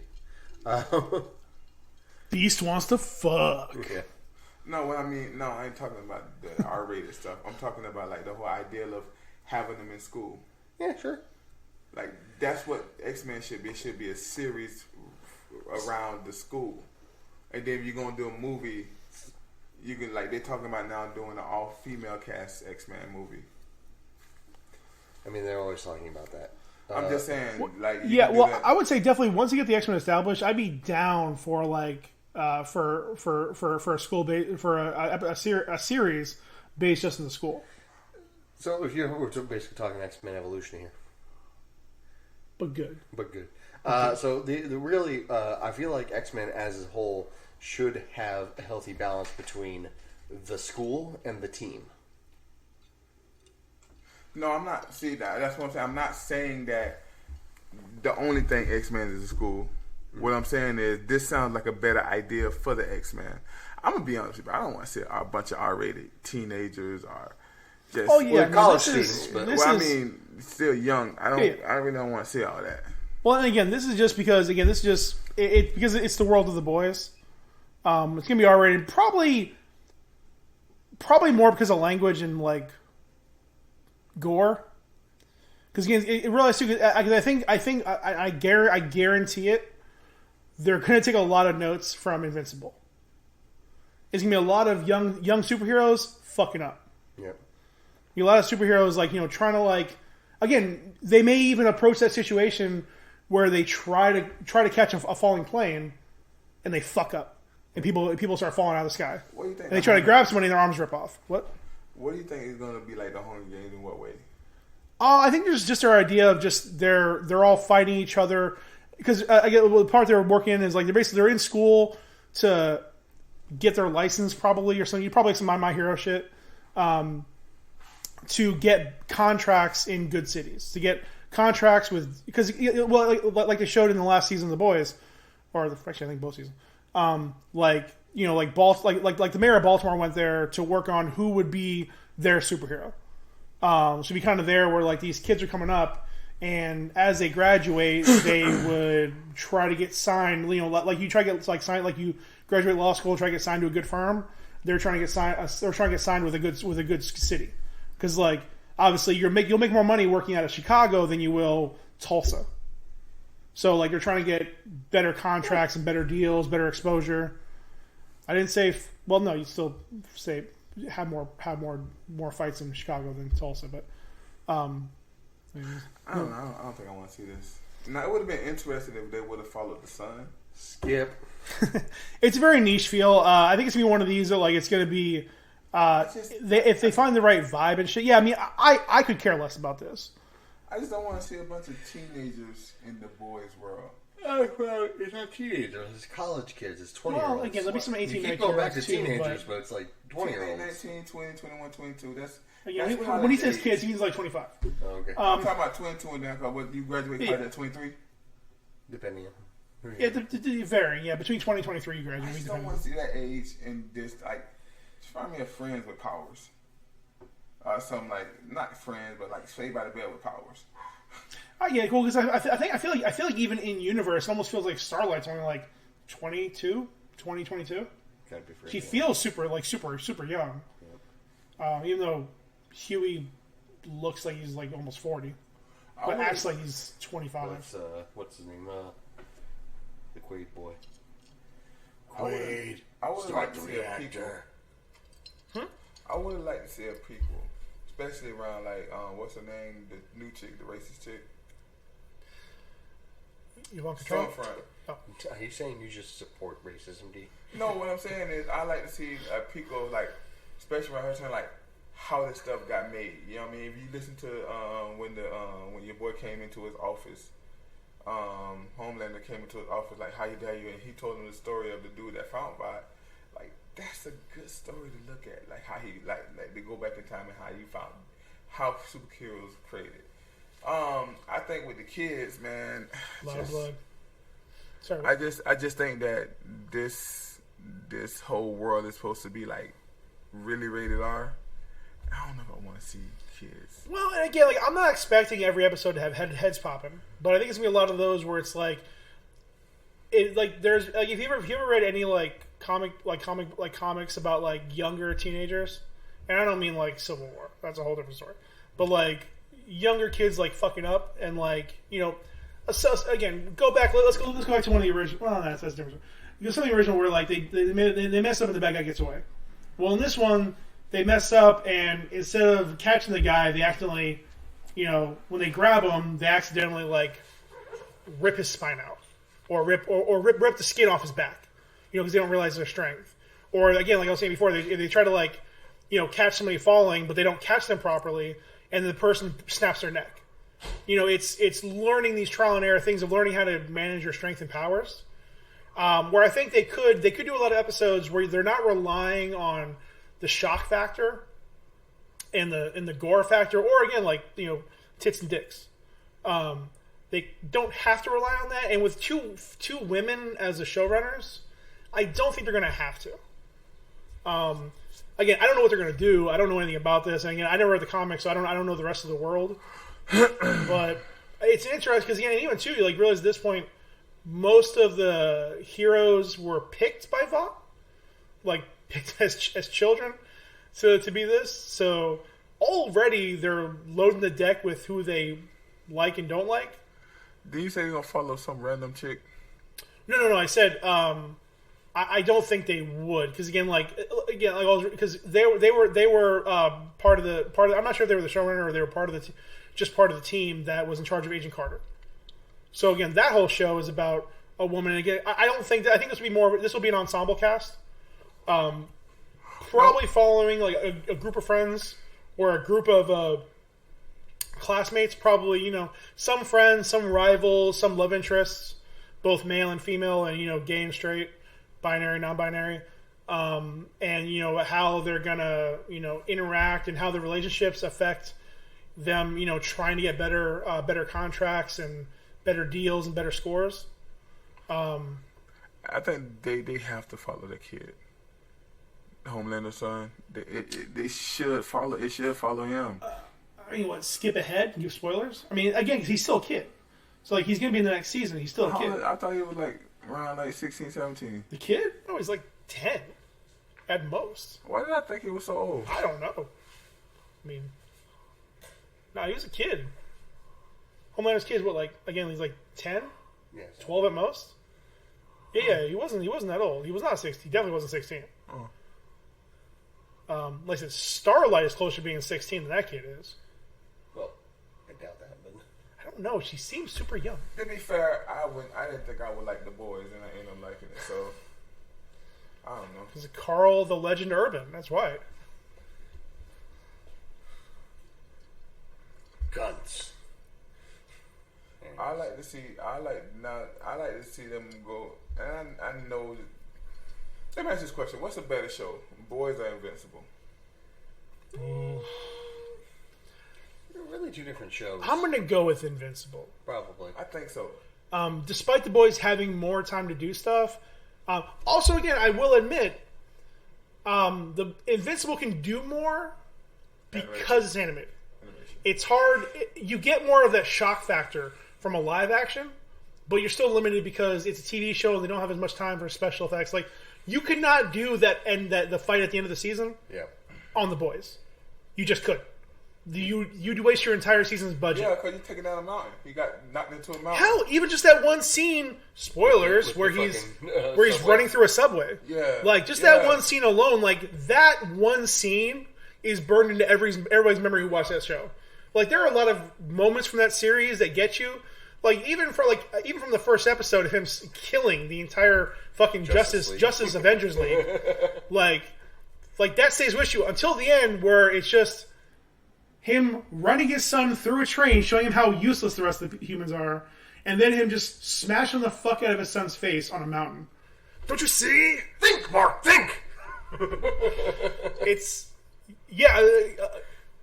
We're farmers! We know a thing or two because we've seen a thing or two!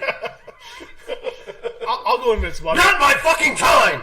But my point is, I rather see Invincible do a show like that, especially a live action show, than The Boys.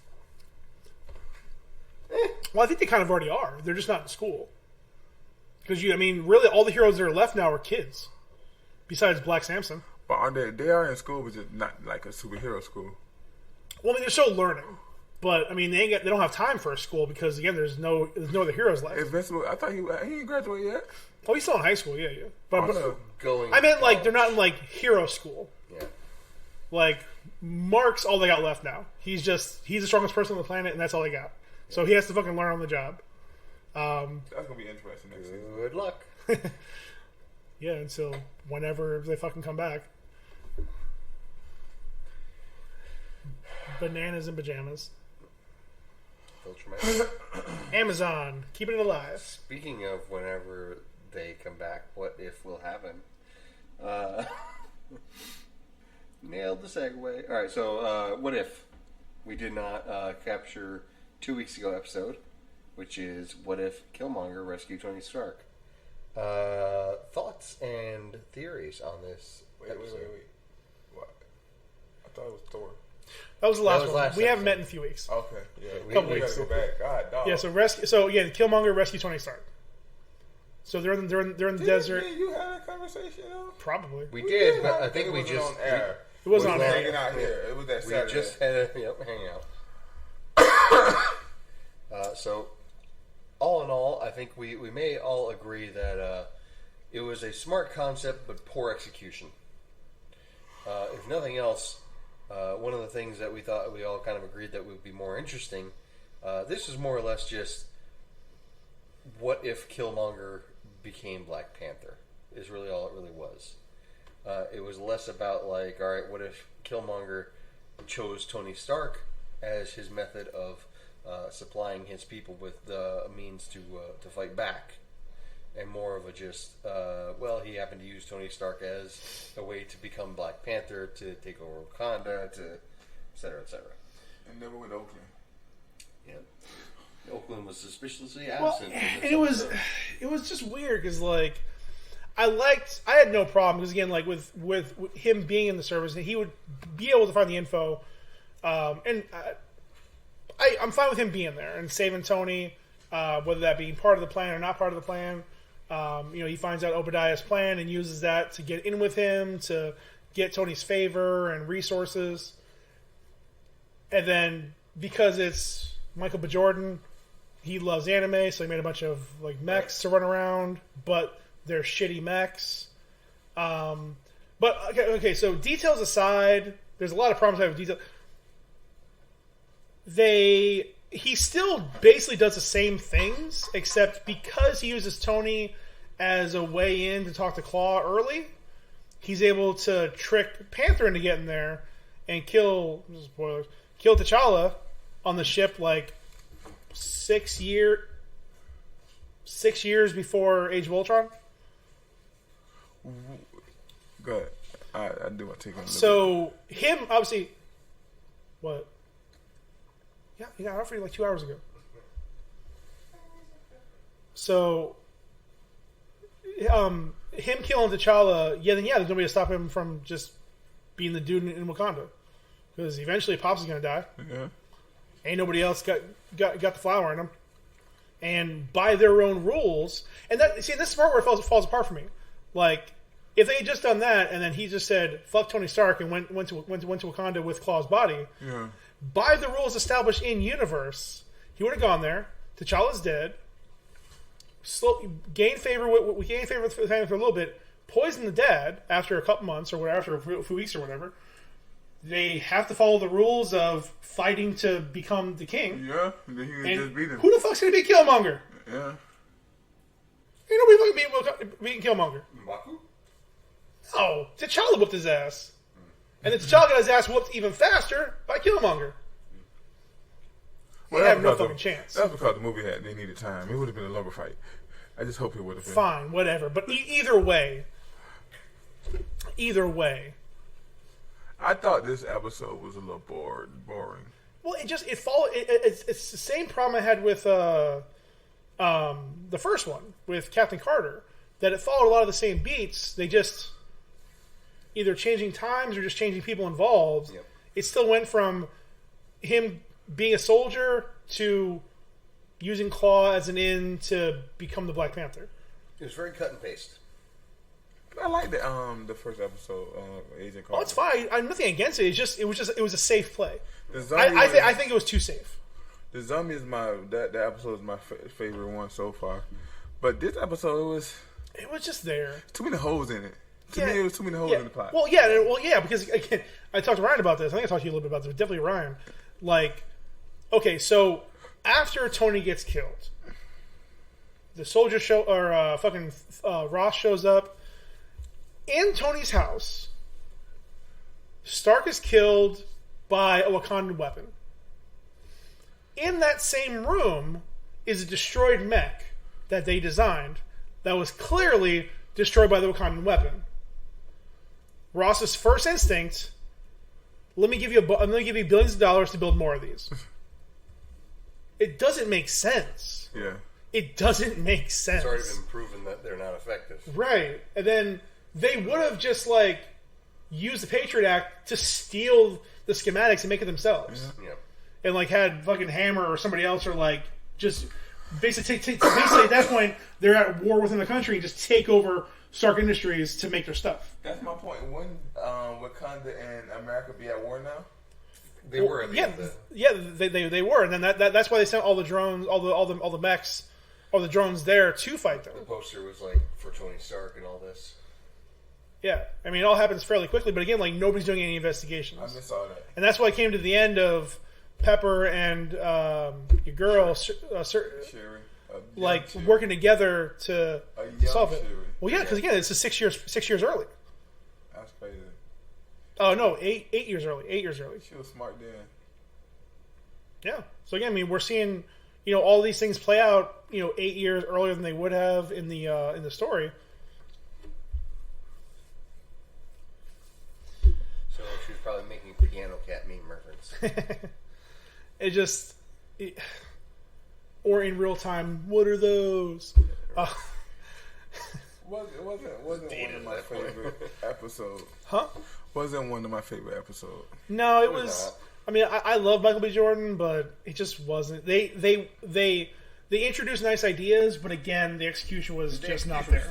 They should have been more of a thing where he uses the Stark tech to take carry out his plan, not he uses Stark as a means to an end to get to Wakanda. Who's the writers in this episode? Literally no idea. Didn't look at any of this stuff. I didn't look at any of the writers or directors or any of this stuff.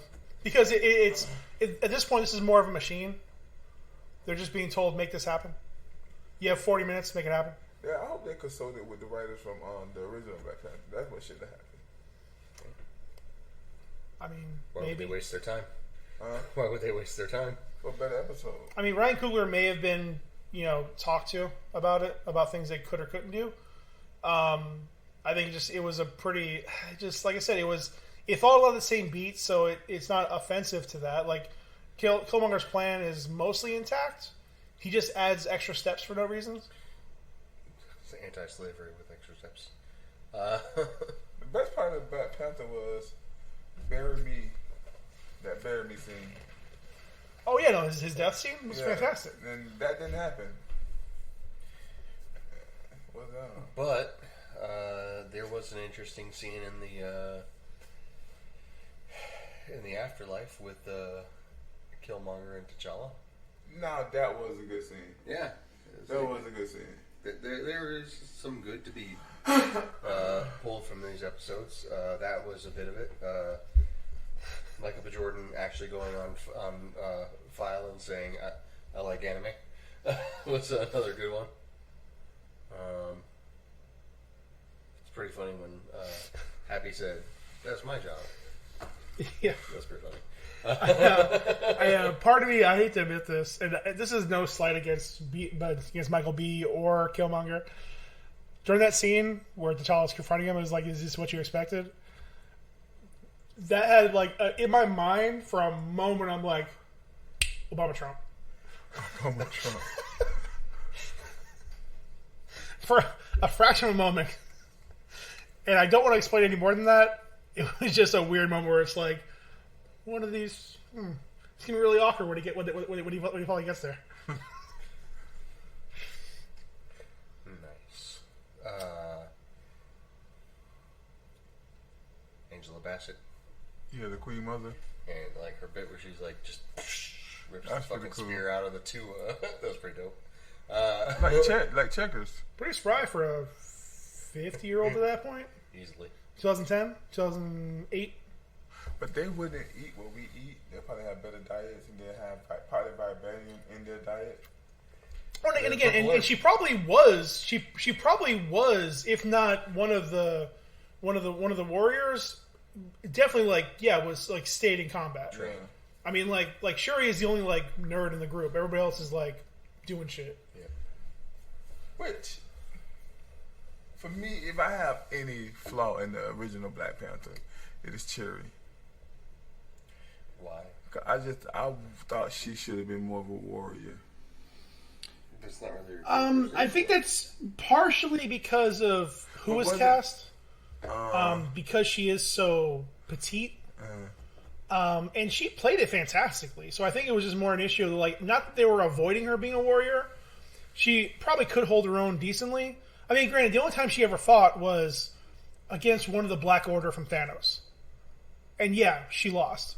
So there was a Black Panther show done by BET, and it was done by your boy. What's his name? It's motion comic.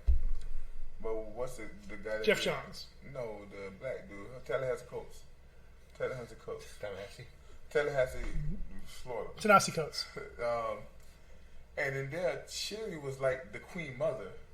Like she was like big and rock and everything. So that's what I was expecting. Yeah, like I said, it was probably just through casting. Yeah. Probably just through casting they came to her, and again, she did a really good job. I mean, sadly, I don't remember her name, her real life name, but yeah, I mean, she did a really good job, and that was really wanted to go for. Whereas more Letitia just, Wright. huh? Letitia Wright. Oh, yeah. And they just wanted to. Letitia, right? She's Letitia, right? She's British. Filthy motherfucker.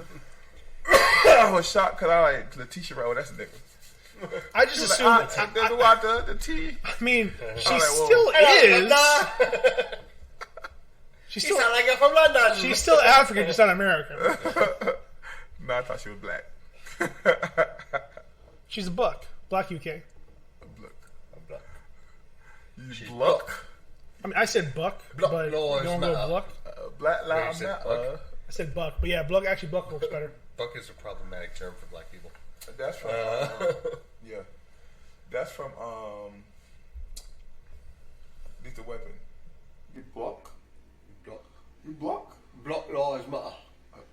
Remember when Sarge went in and the one, this is part 2, and the dude that was from the other country, and he like, I'm a black man. He like, you block.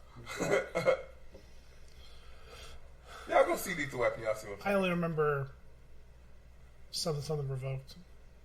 Just been revoked. Diplomatic community. Just been revoked. My man. I seen, speaking of Samuel Jackson. What? Yeah, from Loaded Weapon. Yeah, he was the one that did that. Yeah. I seen Shaft Part 2 yesterday. It was really good. Oh, wrong one. Shaft Part 2 was really good. Y'all should check it out. With the 3 generations? Yeah, it was really good. It was okay. You seen it? Yeah, I saw it. I saw it a while ago. I just seen it for the first time yesterday because I didn't think they'd pull it off. I was like, I don't see this movie. You didn't think they'd pull off the shaft?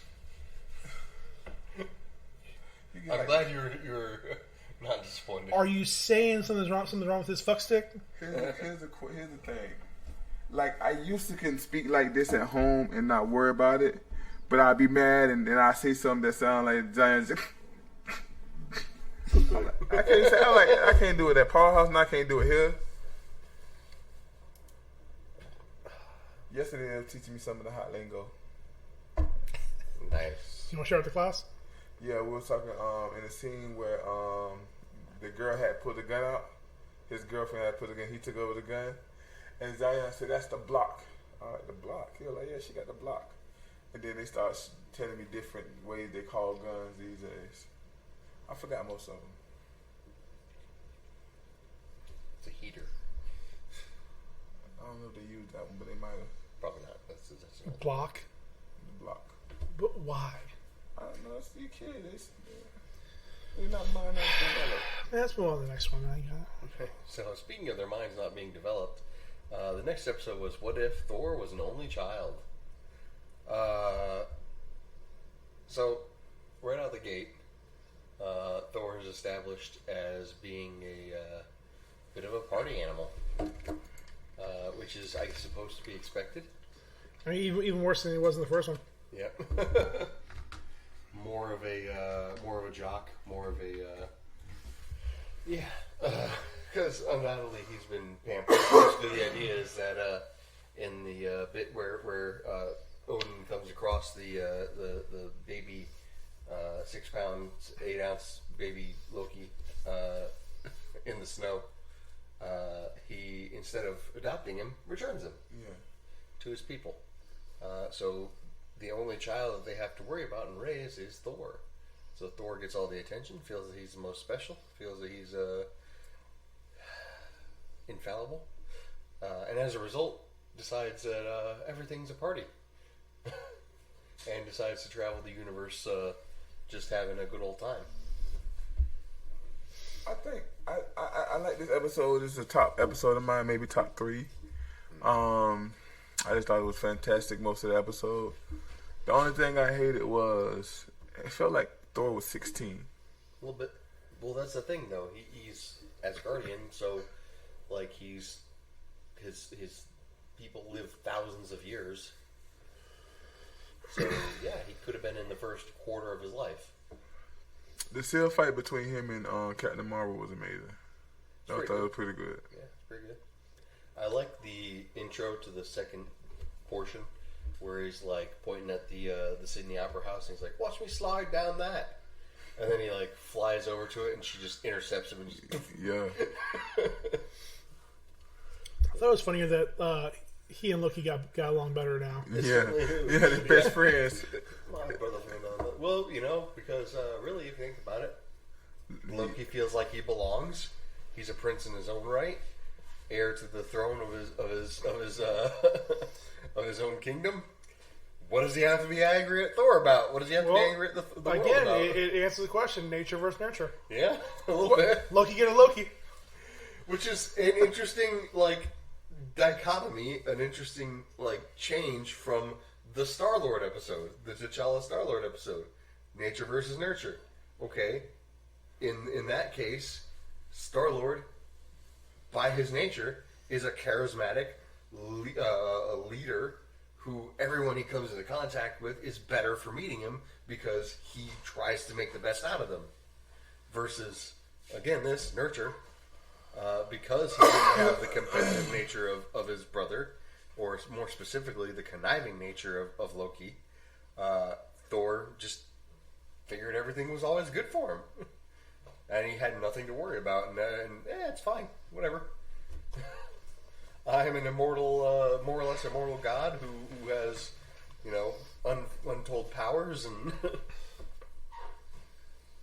But to be fair, the whole thing is predicated on the Odin sleep. That basically, as soon as Odin was in his nap and Frigga was out in her on her vacation, that's the only reason that he went out and did all sorts of crazy stuff. Also, it was predicated on your boy not looking at the Earth. Heimdall. Yeah, but that was. How did they explain that away? They did explain it away somehow. Because they went to a mud ball in a backwards area that nobody ever thinks about. Yeah. That's Earth. Even though dead ass, he'd be watching Thor everywhere he goes. Yeah, and even more to the point is like. Okay, but again, he also wouldn't care. Yeah, so I suppose so. Are they best friends? Like, another planet he's going to destroy. Whatever. Yeah, it's a bit of a shame that they didn't get Idris. Did he talk? No, I don't think he was talked. completely silent the entire time. Good. They sort of vaguely got his visage, but he never said a word. So, I found it weird too that I found a bunch of articles and videos. I watch. I found a bunch of random articles and videos about surprised that Captain Marvel was stronger than Thor. Was that still up for debate? It didn't make sense. People were surprised by that. Did it show that she was stronger? I thought it was about the same. She was whooping them. Yep. In most of the fights. Well, she was holding back. And again, she says later on she was holding back during that first fight because she didn't want to really get into him and end up cracking the earth. Again, she was holding on to Thanos with stones. Yep. Thanos had to use the stone specifically on her to get her off of him. And she was still she still flew right back. But when Thor came out in the first Infinity War, he handled him pretty good. He just went to the wrong place. He threw him in the chest and not the head. That's one hit. But what I'm saying is he handled it. He did. That was pretty easy to. Yeah, but at the beginning, when when Thanos attacked their ship, he basically just off screen wiped the floor with Thor. He wiped the floor with him. And that's a stronger Thor than he was here. Because there he unlocked his full power. Yep. His lightning powers. When I thought he got stronger. Ragnarok. I thought he got stronger with the when he went to see Breachery. When he held the star together. Couple different things. But again, looking back, so this is a Thor who's known no struggles. Yep. He has not had to be chided or taught any humility from Odin. So this is 2010, 2011 Thor with no drama. Yep. So he is not, and again in Ragnarok he unlocks his inner actual god powers with lightning and shit, where he's a lot more powerful, holding his own against Hela a lot better. So he doesn't have those powers. And there he has Mjolnir in that fight. In the other one he has Stormbreaker, which is supposed to be stronger than Mjolnir. So yes, he has a stronger weapon and full unlock abilities. So he's at his peak Thor fighting Thanos at that point. And again, he gets one shot in. Captain Marvel is beating the shit out of Thanos in Endgame. The only reason she gets knocked away is because he uses an Infinity Stone to punch her. Yeah. I was going into this thinking they probably was about the Power Stone to punch her. Yeah, specifically the Power Stone. The one used to destroy planets. Yes, the thing that holds the entirety of power in the universe. Yeah, I did go into this show thinking they had the same power when you looked at them fight. I thought they had the same. Well, and again, because you have a lot more evidence for Thor. And again, at that point, you're he probably is, outside of, the raw strength of Hulk, the most powerful Avenger. Yeah. Because of Mjolnir, because of his abilities and all that other stuff. Because you have a lot more evidence. Is she stronger than Hulk? Physically stronger Hulk is probably the strongest. Here's the benefit of Captain Marvel. And it's probably the first time that they ever actually showed it in the MCU. She has energy absorption abilities. She can literally just absorb energy. Plus, they never gave us Peak Hulk because he never went World Breaker. Yep. Yeah. And now he's, a cripple. So. Well, I thought I was like, is that gonna be forever? He's still in a sling. I mean, I don't. At least for a while. I mean, he was in the sling and in his Bruce Banner form at the end of Shang Chi. I haven't seen it. Kid. Bro, it's the talk to your boy in Mockley, man. The number one get highest the legal one movie in the United States 4 weeks in a row. You can see it. Hot take. November it'll be on Disney Plus. Hot take. This is my least favorite episode. Really? My third favorite episode. Cool, bro. This is more or less in the middle for me. It was enjoyable. The ending. It was the ending for me. The ending was funny. Or you mean the big ending? Yeah. All right. So the story ending was funny to me. I enjoyed it. It was very cleaned up. It was a very Ferris Bueller's Day Off moment, and that was great. That was probably the best part. This is the closest we'll ever see to an actual John Hughes Marvel movie. No offense to Spider-Man Homecoming, but that we'll see.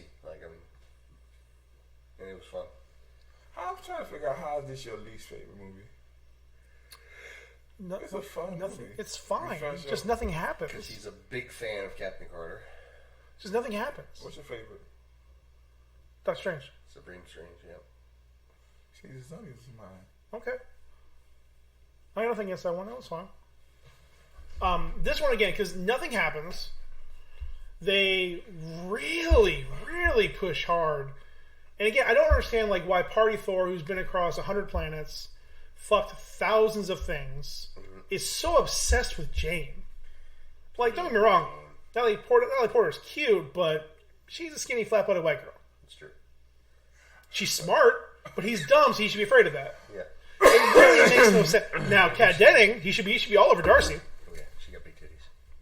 But Darcy biggest. married the duck. Yeah. No, not the biggest. She got up in them ducks. Yeah. Quack, quack, quack, quack. I mean, bro, opposite attract. That's easy. It's a cliche, but you're fine. So again, it's another episode of forcing. It's another episode of forcing certain interactions to play out. Yeah. So despite this being a what if, destiny finds a way. It's just it plays against its idea. And again, the whole premise literally was just for a fun episode. Yeah. It really didn't change. I mean, yeah, it made him more irresponsible, and Lofi just blew. It's fine. I got nothing against it. I hated the very end because it made no goddamn sense in universe. Well, that hasn't been explained yet. So yeah. They explained it in Loki. Be as angry as you want to be, bro.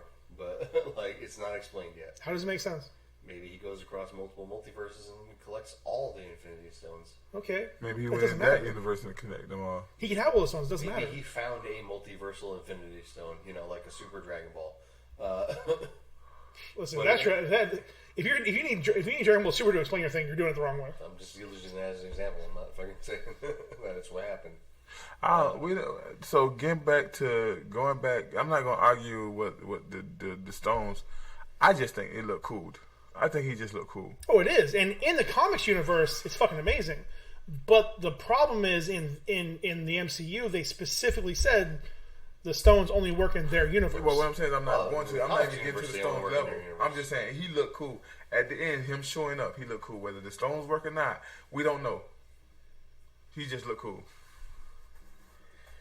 I heard there was some issue that people took about him having Vision's body, or they're like, oh well, it's Vision's, it's Vision in there. No, it's not Vision. It is Ultron inhabiting the body that was made for Vision. Yeah, fine. Well, for Ultron. Well, yes. So it was his body. Yep, pretty much. Before it got stolen. It was the body he was going to download his conscious into in order to make the new Supreme Being. So what's with us in that episode? Well, this seems to be the uniting thread. It seems to be that's what they're going to use to actually bring all the multiversal Avengers together.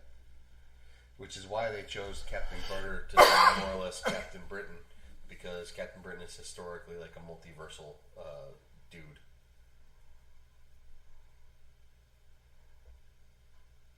I don't know. Is there one coming out this week? Gonna be one tomorrow. Are they gonna be one tomorrow? 'Cause I thought they were gonna go on Yeah, a I break. think it's the whatever the new Guardians episode. Oh. So apparently they were doing the Guardian show. And they canceled it. They just canceled No. it. No, that's a Guardian comic show. The series. comic. Huh? It's a comic series. Oh, they wasn't gonna do a show. It was never a thing. Okay. There's is a comic canceled series comics. that they recently canceled. Okay. They'll probably redo it in a couple years. It's been canceled a dozen times. It doesn't. Comic cancellations don't mean anything. I guarantee they'll probably relaunch it when the movie comes out. I think a Guardian series will be the biggest deal Disney Plus could do. Cause you open to worlds. You're not on one world. You're open to worlds. Yeah, but it's not going to happen because you'd have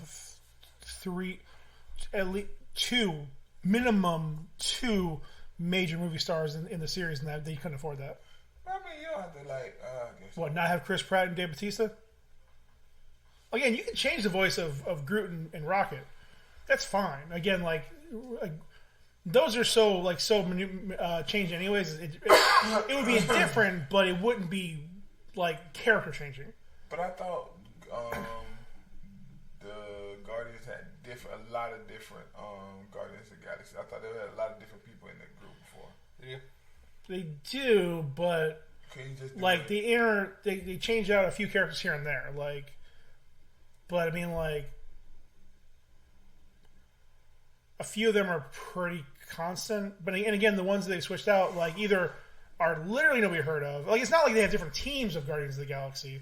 It's just they change out members over time because they go on their own story or their own missions, or they take breaks and things like that. Like Star-Lord isn't always there, Rocket's not always there, and Gamora and Drax and things like that. But I mean, outside of those, the next biggest ones are going to be Yondu, who's dead, Agent Venom, who they can't use.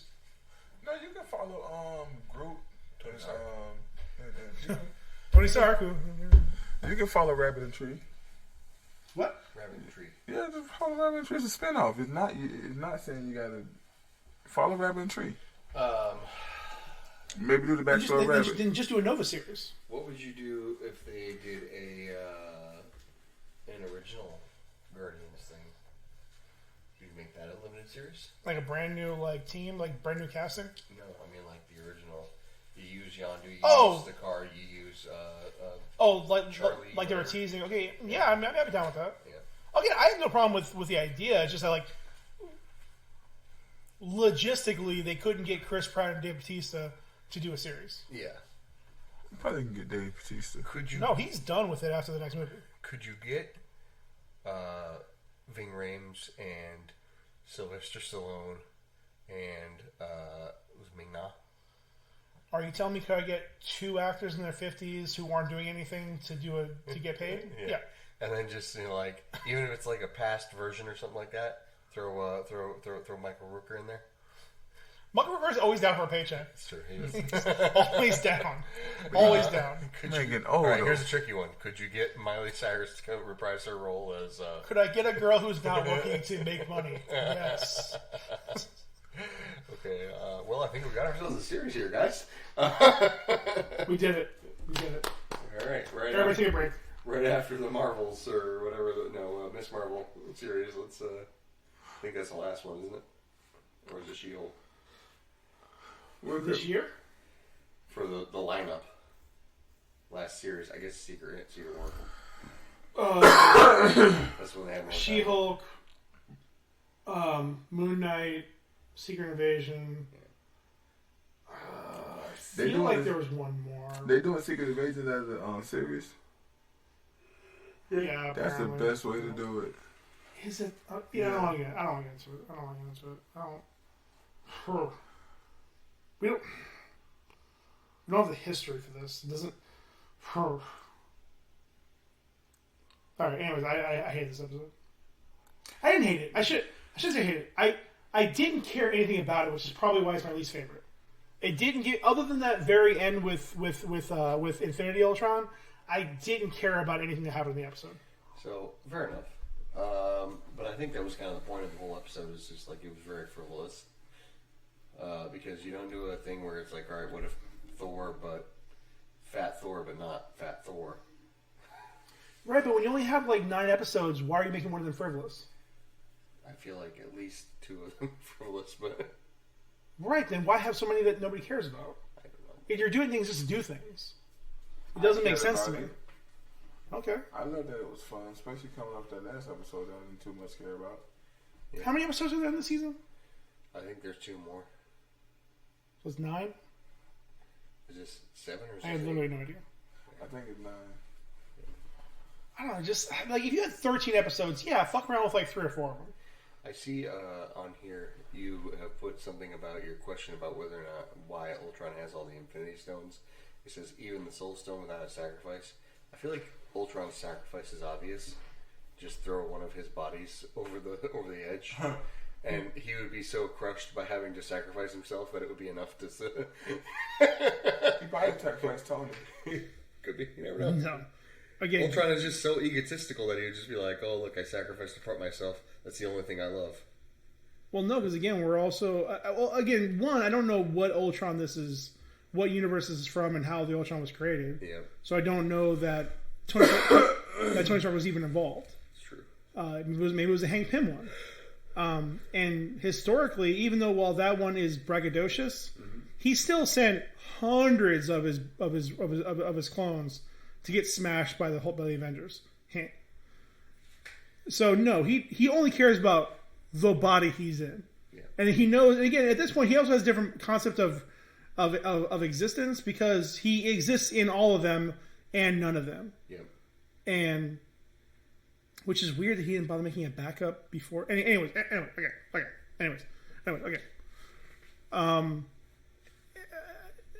whatever. Well, they'll explain it away in some bullshit way and some easy way. If you're referring to the Age of Ultron thing, did they not separate him from the interwebs somehow? Yeah, they also couldn't follow him for a while. There was a couple days where it was in between. Why didn't he just throw? Well, maybe they're. Why didn't he just park himself into every corner of the internet? Yeah. Like, why not infinitely replicate himself? Yeah, like which he would have. Yeah. Like he could, but again, we're also in this universe. I accept it because part of his programming is based off of Tony Stark, who's so fucking cocky he would never think he's going to lose. Yeah. So I understand why he wouldn't make a backup in that case. Yeah. At most, he would have one drone in the corner waiting in case things fell apart. Yeah. Which may have been the case, and then he got shot by Vision or War Machine when he was leaving. That very well could have been the situation. So yeah, in universe, it being Tony Stark's brain brain pattern in there, understand why he's so cocky he wouldn't bother making backups because he would think there would be no way of him actually losing. Nice. Delicious. Dune. Dune. The movie. Yeah. Did you see the last commercial? It looks mad. Okay, I don't want to be negative right now. But it looks awesome. I mean, you got Jason Momoa. You got a lot of star power in there. There is a lot of stars in that movie, which is concerning. Chalamet? Huh? Timothy Chalamet? That fucking Timothy Chalamet motherfucker. It's Shyamalan. I know nothing about the original movie or IP. So I feel like him having blue eyes is important. So giving away a couple times in the trailer seems like a misstep. Apparently, it's when you do the spice, you get the blue eyes, and the spice is what allows for interdimensional or not spatial travel. And don't worry about it. It's not that important.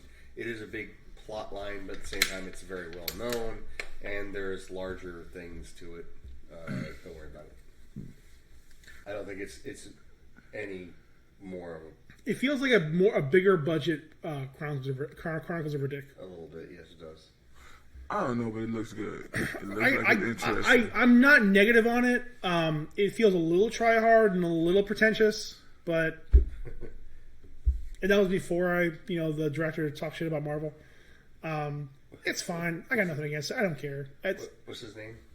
Daniel Villeneuve. Yeah, I'll probably watch it at some point, especially because it's going to be on HBO Max. Suck it.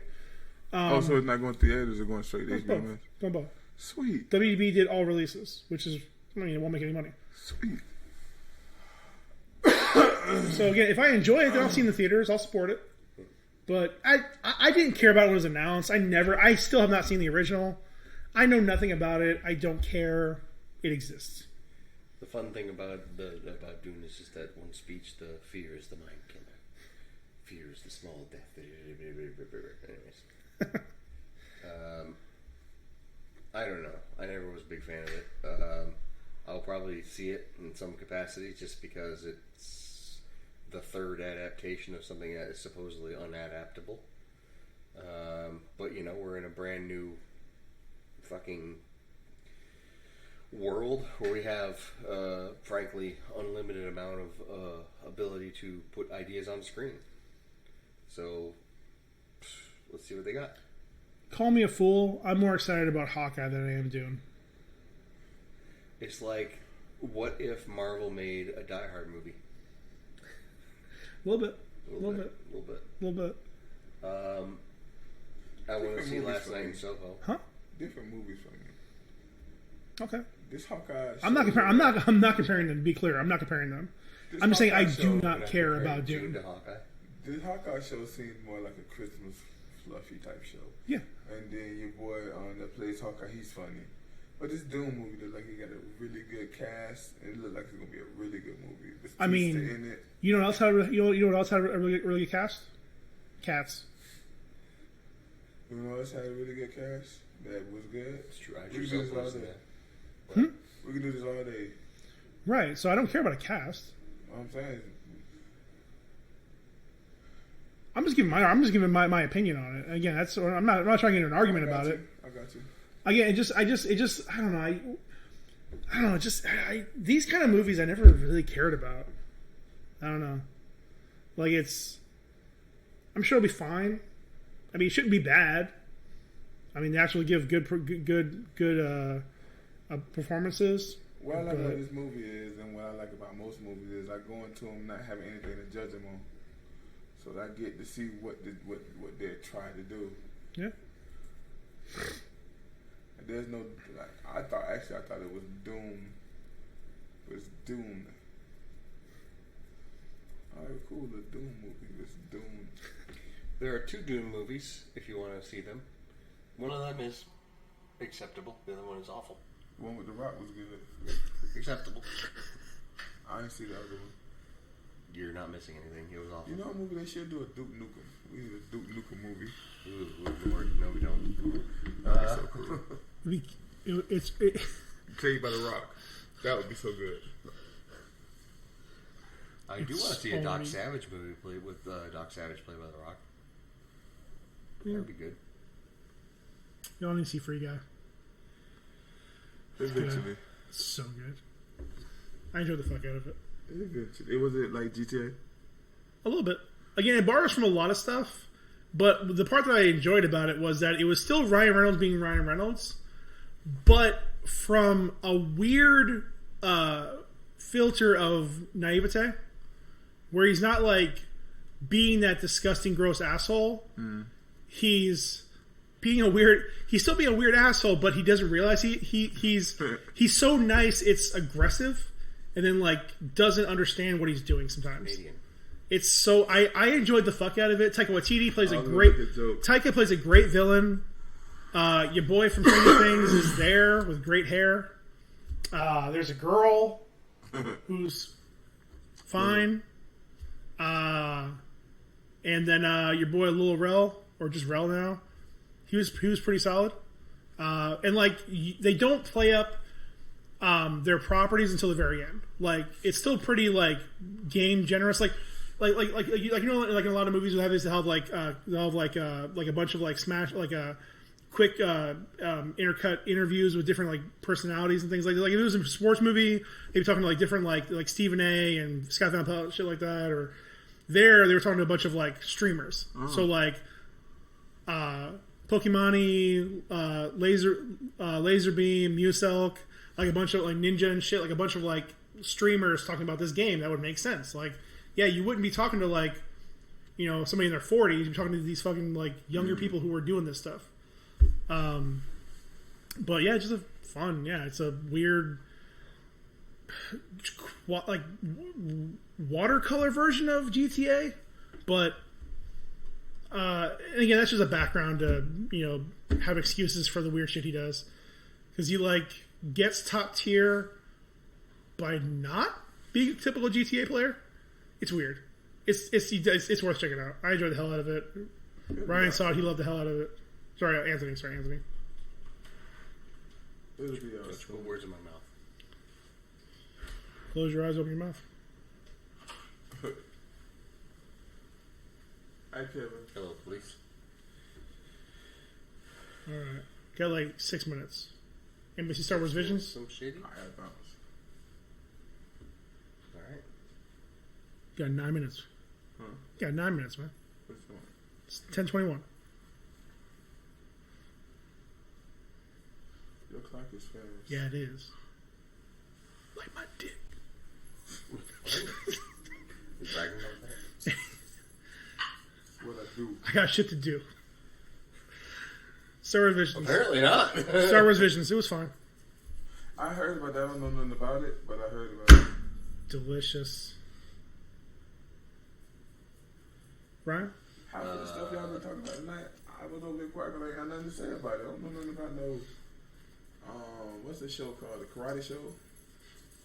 You haven't seen Johnny Cobra Kai? Karate. Dude, that's right up your alley. Yep. The twins 100%. loved it. Twins looked at all episodes. I don't know nothing about it. You've seen 20,000 hours of Joe Budden, but you see none of Cobra Kai?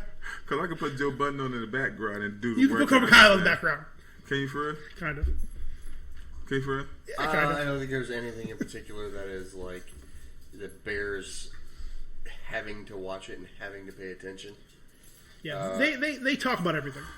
I mean, it's you gain more from watching it, but it's fine. Whatever. I'm not here to put. It's fine. Star Wars is fine. Yep, I enjoyed it. Favorite episodes: The Duel, The Ninth Jedi. Oh, it's out already? Yeah, it came out last week.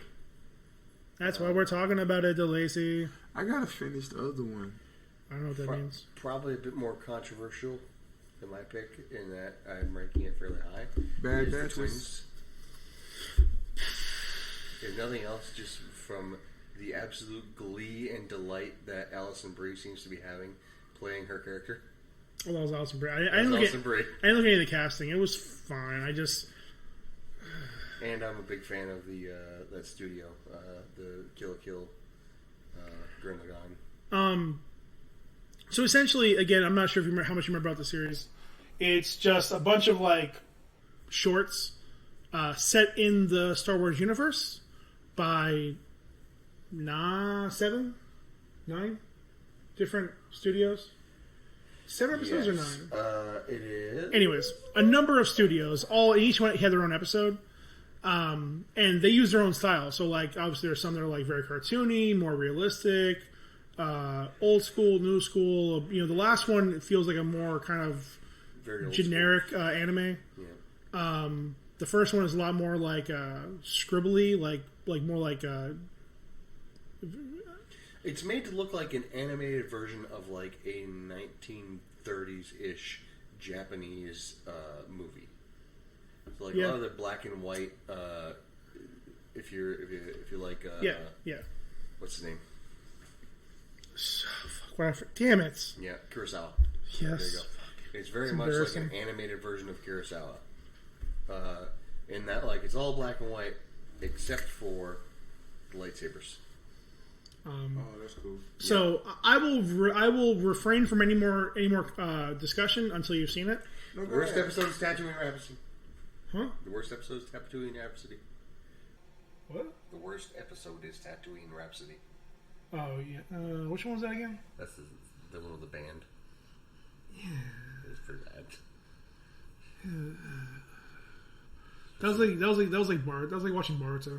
Yeah. Funny thing is, that's the fucking studio. That sounds right. Only because some of my gripes I don't want to spoil it for you. Like you said, the first episode, they're 15-minute episodes. What's football season? There's no football playing right now. You got 2 days till football.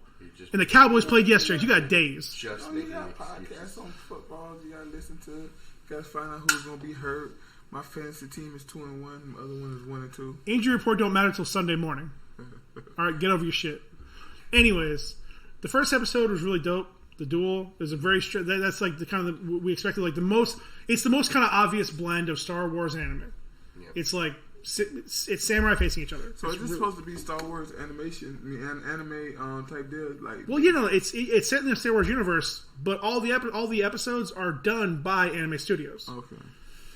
So they just said, "Hey, here's the Star Wars universe. Go nuts!" And once you've watched them all, you can tell clearly there were no instructions given because they use a lot of them use a lot of the same cliches, a lot of the same ideas. Unfortunately, different takes on a lot of it, and the duel and the Ninth Jedi are probably the two best ones. Yep. A lot of the ones have really good moments. Like the Village Bride is good, but I feel like it falls a lot too much of the duels at times. It's beautiful. Yeah, it is beautiful. And it's great because each episode looks starkly different. Yep. Because each studio has their own style of animation and storytelling, so it feels different in every single one. Whether it's more serious or toned down or over the top or cartoony or old school, and like there's one that's like a weird blend of like Astro Boy and Mega Man and something else. I forgot what I said. Steven Universe. Like, it's a weird blend of a bunch of different shit. The only carryover is that there's lightsabers. So when I heard about this show, I said I like that by Star Wars. Do different things, man. Just get out there. Yeah. And it's fun. And again, because they didn't have the same restrictions as, like, What If, where they had to keep it within certain character sets, because like literally none of the characters in there are from other things. They're all original characters, or I mean, maybe some obscure shit somebody made up with, but I doubt it. They're all just original characters. They use 2 characters from the universe in one of the episodes. It's the worst episode ever. They use Boba Fett and Jabba. Oh yeah, you're right. Yeah, I forgot. Yeah, Boba Fett's from like one episode, and Jabba's there for one episode, and then Jabba's people. But yeah, other than that, everything is original stuff. They're still doing the Fett spin-offs? The Book of Boba? Yeah. Boba Book. I didn't know which one it was. Boba. Man, Boba Tea sounds good, right? Anyways. Still working on that. I don't know if they've announced if filming has begun. They finished The Mandalorian filming, or... They're coming up this shit, don't they? They haven't announced the date yet, to my knowledge. I mean, it's released in October or December the last couple of years, but I don't. They haven't confirmed it to my knowledge, but I haven't looked into it at all, to be honest. I think January. Could be. I mean, again, it was only slowed down by a couple months because of the pandemic. I'm down. It's fine. Well, if you're Disney, you got a lot of stuff coming. I would be mad at pushing that back. Again, just things we were talking about. Again, between Disney and Netflix and HBO Max, the rest of the year, it's insane. We got. Between now and the end of the year, we got Cowboy Bebop, The Witcher, Cobra Kai Season 4, Hawkeye, Miss Marvel, Eternals, Spider-Man, Dune. They're doing a Spider-Man series? Movie. Oh, yeah, the movie. Oh, and I'll tell you something about the... So the Spider-Man movie going to Disney Plus? No. None of the Disney movies are going to Disney Plus until after. I thought you were talking about Disney. No, I just mean like things coming out by the end of the year. Oh, they got just lots things coming out, bro. It's a loaded 3 months after a fairly slow year. Well, pretty decently busy last like 4 months, but it's going to fucking overdrive over the next 3 months. It's insane how much. Book of Boba Fett is set to premiere in December. Is it leapfrogging this year? Mandalorian? Probably. Damn. That's fast.